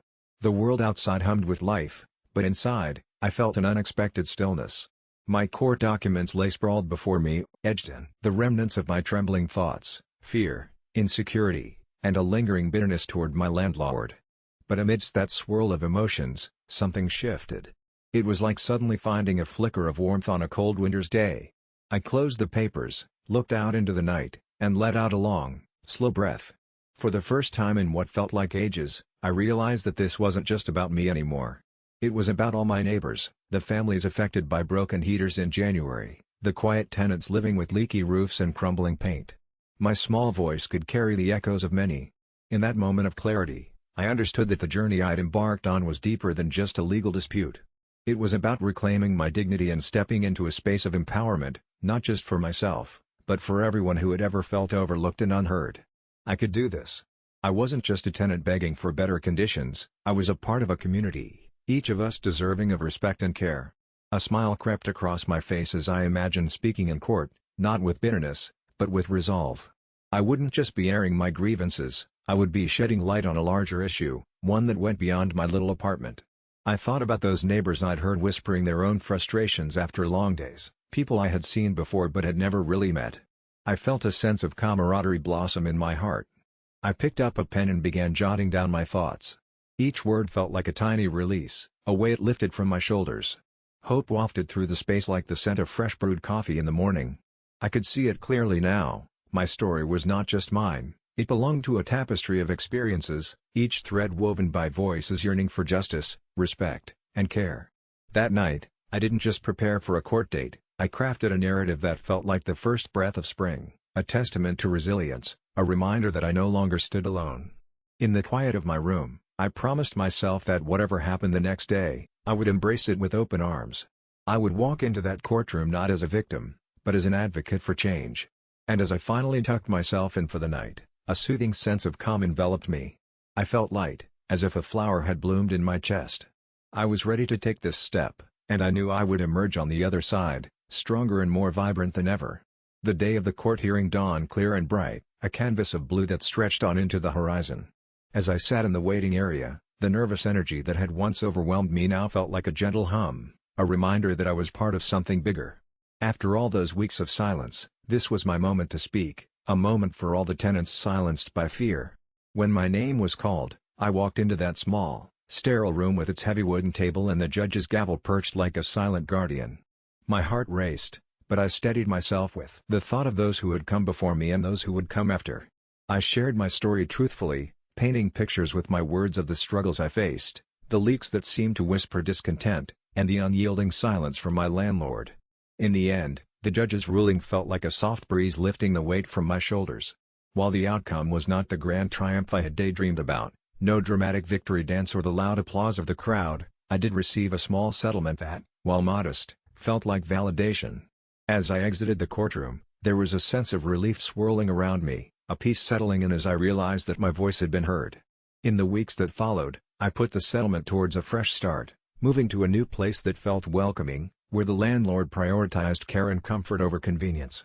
It was a humble little apartment where the sun streamed in every morning, painting the walls gold and filling the air with possibility. Each day, as I unpacked boxes and arranged my new life, it felt like I was stitching together the pieces of a tapestry anew, one that embraced warmth and kindness. Even as I settled into this new chapter, the experience lingered with me, not as a burden, but as a reminder of my strength. I found community among neighbors who shared their own tales, confirming that change begins with courage. We became each other's advocates, discussing concerns that once seemed insurmountable, lighting pathways to resolution that we can walk together. Reflecting on my journey, I understand that my story is but one of many. Life sometimes knits together bittersweet endings that lead to new beginnings more beautiful than we could have imagined. And as I drifted off to sleep each night, I felt an unwavering sense of gratitude, not only for the trials that had shaped me but also for the serenity that now filled my life. The darkness of past struggles had given way to a dawn that blossomed with hope, an affirmation that our struggles are indeed threads in the larger tapestry of life, each intricately woven into the stories of those around us. Sometimes, it takes a little darkness to truly appreciate the light. In standing up for ourselves, we find not just our voice, but a community of support, reminding us that we're never alone in our battles. It's a gentle nudge to cherish every small victory and to embrace the journey with an open heart. It's past midnight, and the world outside my window is draped in a thick quilt of silence, broken only by the soft rustle of pine needles in the wind. The Christmas lights that usually twinkle cheerfully around my neighborhood are dim this year, as if the universe itself is holding its breath, waiting. I can almost hear the gentle sigh of relief in the cool air, a whisper of solitude that dances between the shadows. I nestle deeper into my favorite armchair, the one my grandmother gifted me, worn and fraying at the edges, yet it cradles me like a trusted friend. I suppose I should introduce myself, after all, we're both still strangers caught in the soft glow of a late-night confession. I'm Mia, a 34-year-old bookkeeper with a penchant for quiet evenings and the company of a good novel. My life has always circled quietly around my little home in the heart of a bustling city, where the noise of traffic and the chatter of neighbors filter through my window, yet somehow, that chaos feels far away in moments like this. As I sip chamomile tea from a chipped mug, the warmth spreads through me, an embrace of nostalgia and comfort. The scent of the tea blends with the faint hint of cinnamon lingering in the air, remnants of the cookie-baking frenzy that graced my kitchen just days earlier. My husband, Dan, always joked about my holiday cookie obsession. He would lament about the crumbs strewn across the living room floor and how I somehow managed to end up covered in flour by the end of it. But those playful grumbles always melted into laughter, echoing through our small home, filling the space with light and warmth. This year, however, feels different. A gentle tension hangs in the air, a quiet heaviness that lingers in the corners of my mind. Sometimes, I feel like the world is holding its breath, just as I am, waiting for something that no longer feels necessary. The weight of expectations has begun to feel like an anchor, and I find myself craving stillness, something restful, away from the need to deck the halls and shop for gifts that no one truly needs. So, I made a decision. I resonated with the stillness outside, the lack of blaring carols and gaudy decorations. I canceled Christmas this year, and let me tell you, I'm not sorry. This possibly difficult choice swirls around in my mind like a slow, soothing lullaby. I can almost hear the soft sigh of relief from my body as I embrace the idea. It feels right, yet I wonder how others will react. Thoughts drift like snowflakes, uncertain, soft, but undeniably present. As the clock ticks softly in the background, I settle back into my chair, enveloped in a blanket of calmness. It's late, and while the world spins towards a holiday filled with cheer, I find solace in this choice, one that feels like a quiet act of self-love. I want to share this story, this turning point, a whisper of a decision that might resonate with others who need to hear it. After all, sometimes the most comforting love you can give is to yourself. The moment it all began to shift for me was one of those seemingly ordinary evenings that sneak up on you like a gentle breeze, but when you look back, you realize it was a pivotal turn. It was just a week before the holiday season, and I was nestled at my kitchen table, sipping a cup of tea while the scent of cinnamon candles filled the air. I had my laptop open, scrolling through countless holiday preparation articles and Pinterest boards overflowing with festive inspiration. As I mindlessly clicked through the best gift ideas and how to make the perfect holiday dinner, a familiar tightness wrapped itself around my chest. My thoughts wandered between visions of perfectly decorated homes and smiling families gathered around the tree, and the undeniable strain of expectations that had woven their way into my own life. A competing background noise, the laughter, the cheerful jingles spilling from speakers, punctuated the atmosphere, reminding me of all the joy that filled the season for so many. Yet all I could feel was a growing sense of exhaustion.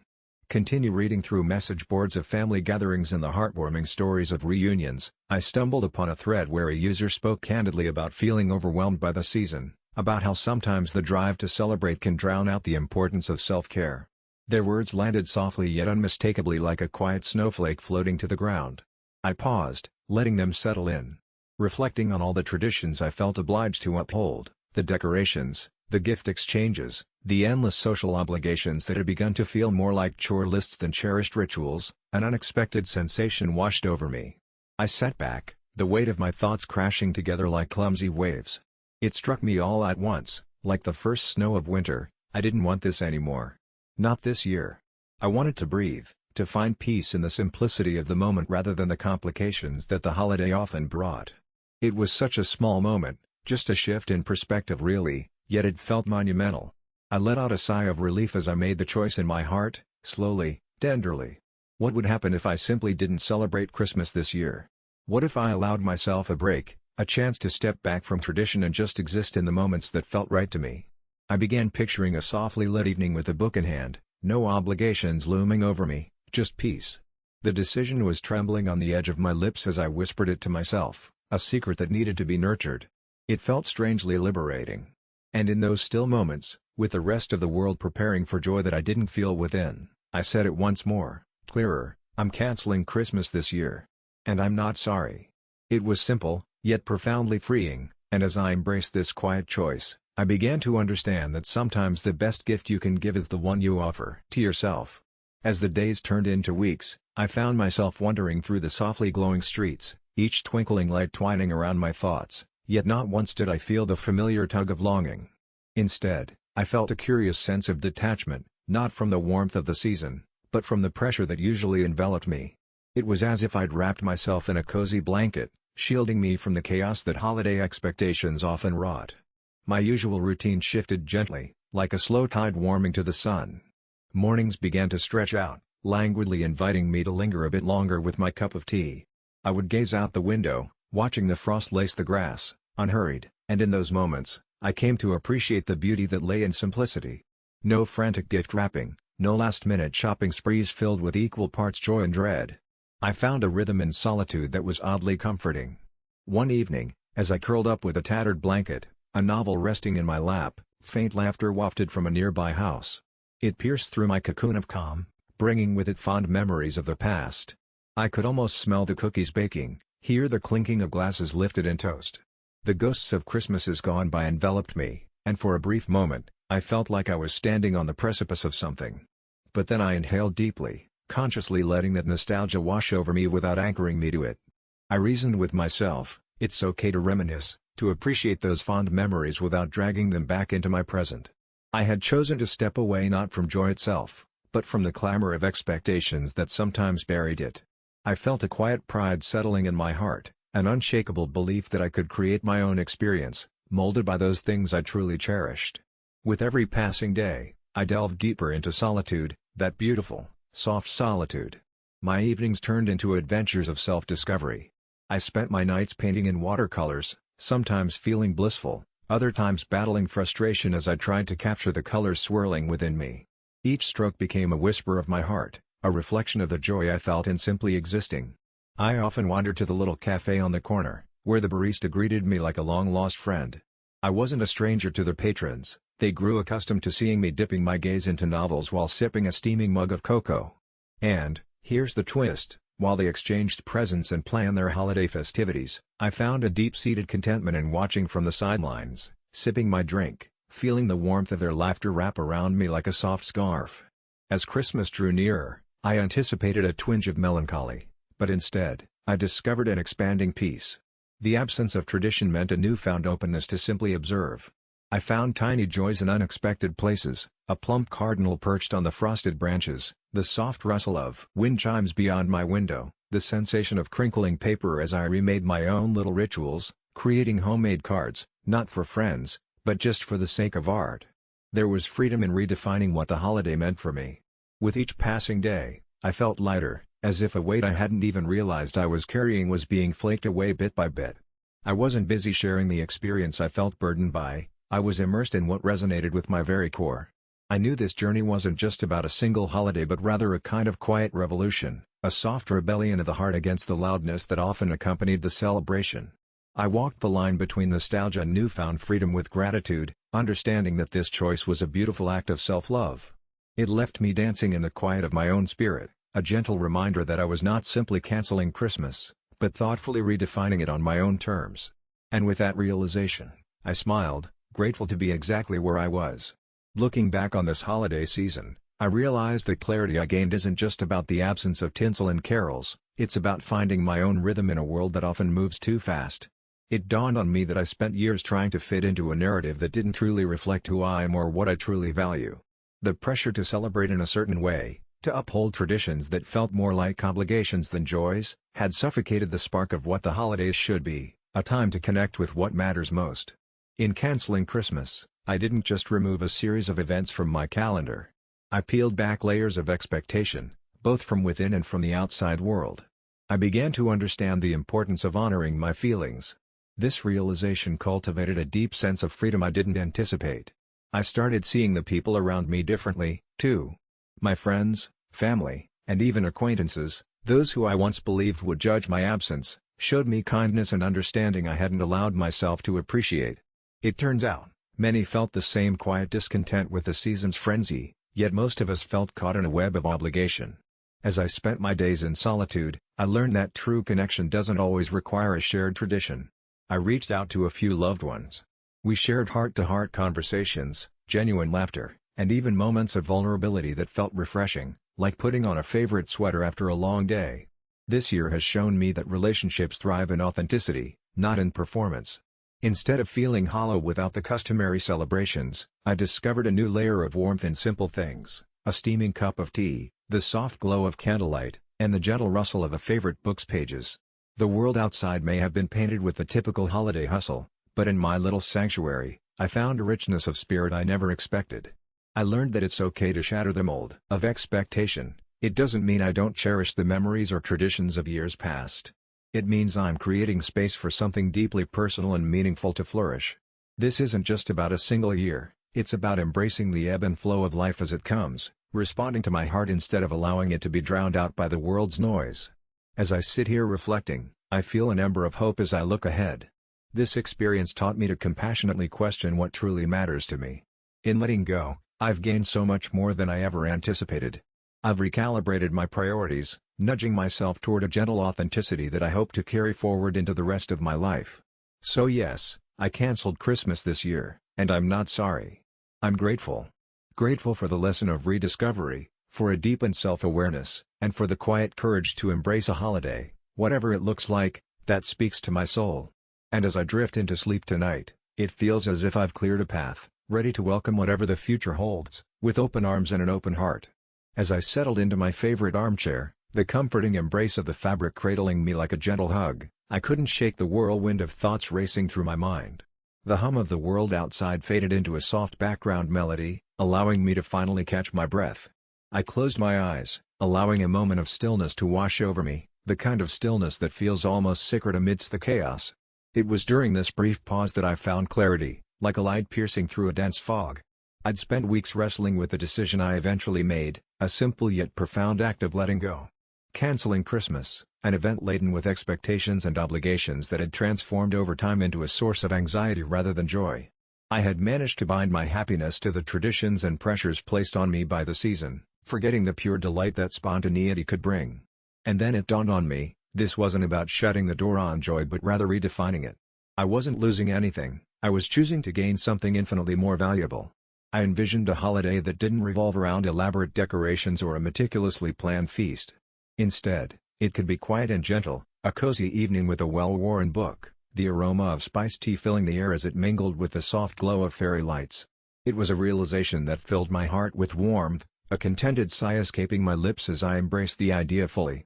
The relief was almost palpable, a much-needed exhale after holding my breath for so long. It felt like shedding a heavy cloak I never wanted to wear in the first place. In that moment, I made a promise to myself, I would celebrate in a way that felt right for me, even if it swayed from tradition. I'd immerse myself in the little joys, the laughter of a friend, a walk under the starlit sky, or even just the stillness of being. It became clear to me that this was a gift I could give myself, not merely in how I choose to celebrate, but in how I choose to live every day moving forward. With each passing minute, I felt lighter, the weight of expectation lifting like a fog rolling away at dawn. I decided then and there to embrace the unknown with an open heart and to celebrate in ways that nourished my spirit, casting aside the guilt of not conforming. As I opened my eyes and gazed out at the twinkling lights adorning my quiet street, I realized I was ready. Ready to reclaim my holidays, my joy, and a bit of myself that had been lost for quite some time. At last, I could breathe freely, and as I drifted off to sleep that night, a warm wave of hope wrapped around me. I was at peace, cradled in the promise of a new beginning. The days following my decision to cancel Christmas unfolded with a surprising blend of calm and clarity. Instead of getting wrapped up in a flurry of holiday chaos, I found joy in the simplicity of quiet moments. Mornings greeted me with soft sunshine filtering through my window, a gentle reminder that each day could start anew, unfettered by traditions that no longer resonated with me. With the shopping lists and extravagant decorations set aside, I embraced the little things. I took leisurely walks among the frost-bitten trees, the world cloaked in a tranquil stillness that echoed my newfound resolution. Cooking became an act of love rather than obligation. I explored recipes that felt like a warm hug, creamy soups, hearty casseroles, and the sweet scent of baking filling my home. Each dish I created was a celebration of my spirit, nourishing not just my body but my heart.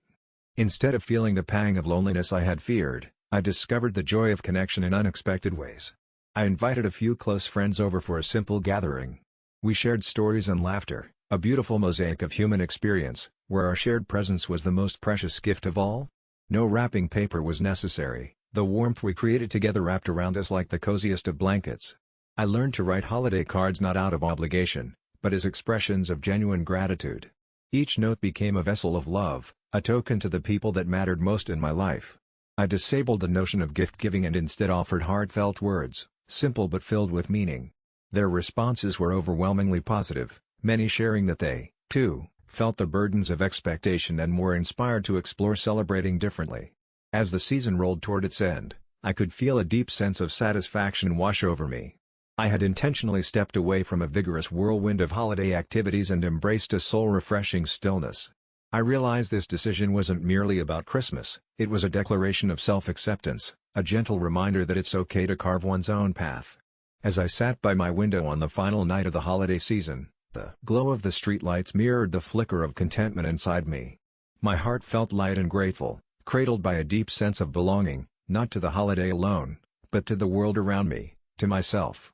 I drifted into sleep with the knowledge that I could celebrate life in my own way, year after year, free from the weight of comparison. I didn't just cancel Christmas, I reclaimed my joy. And somehow, that felt like the most beautiful gift of all. As I closed my eyes, wrapped in the warmth of the present moment, I felt a quiet truth settle within me. It's not the traditions we keep, but the love we nurture that truly fills our hearts. In each breath, I found the peace of not just belonging, but of simply being comfortable in my own skin, radiating joy in the most authentic way.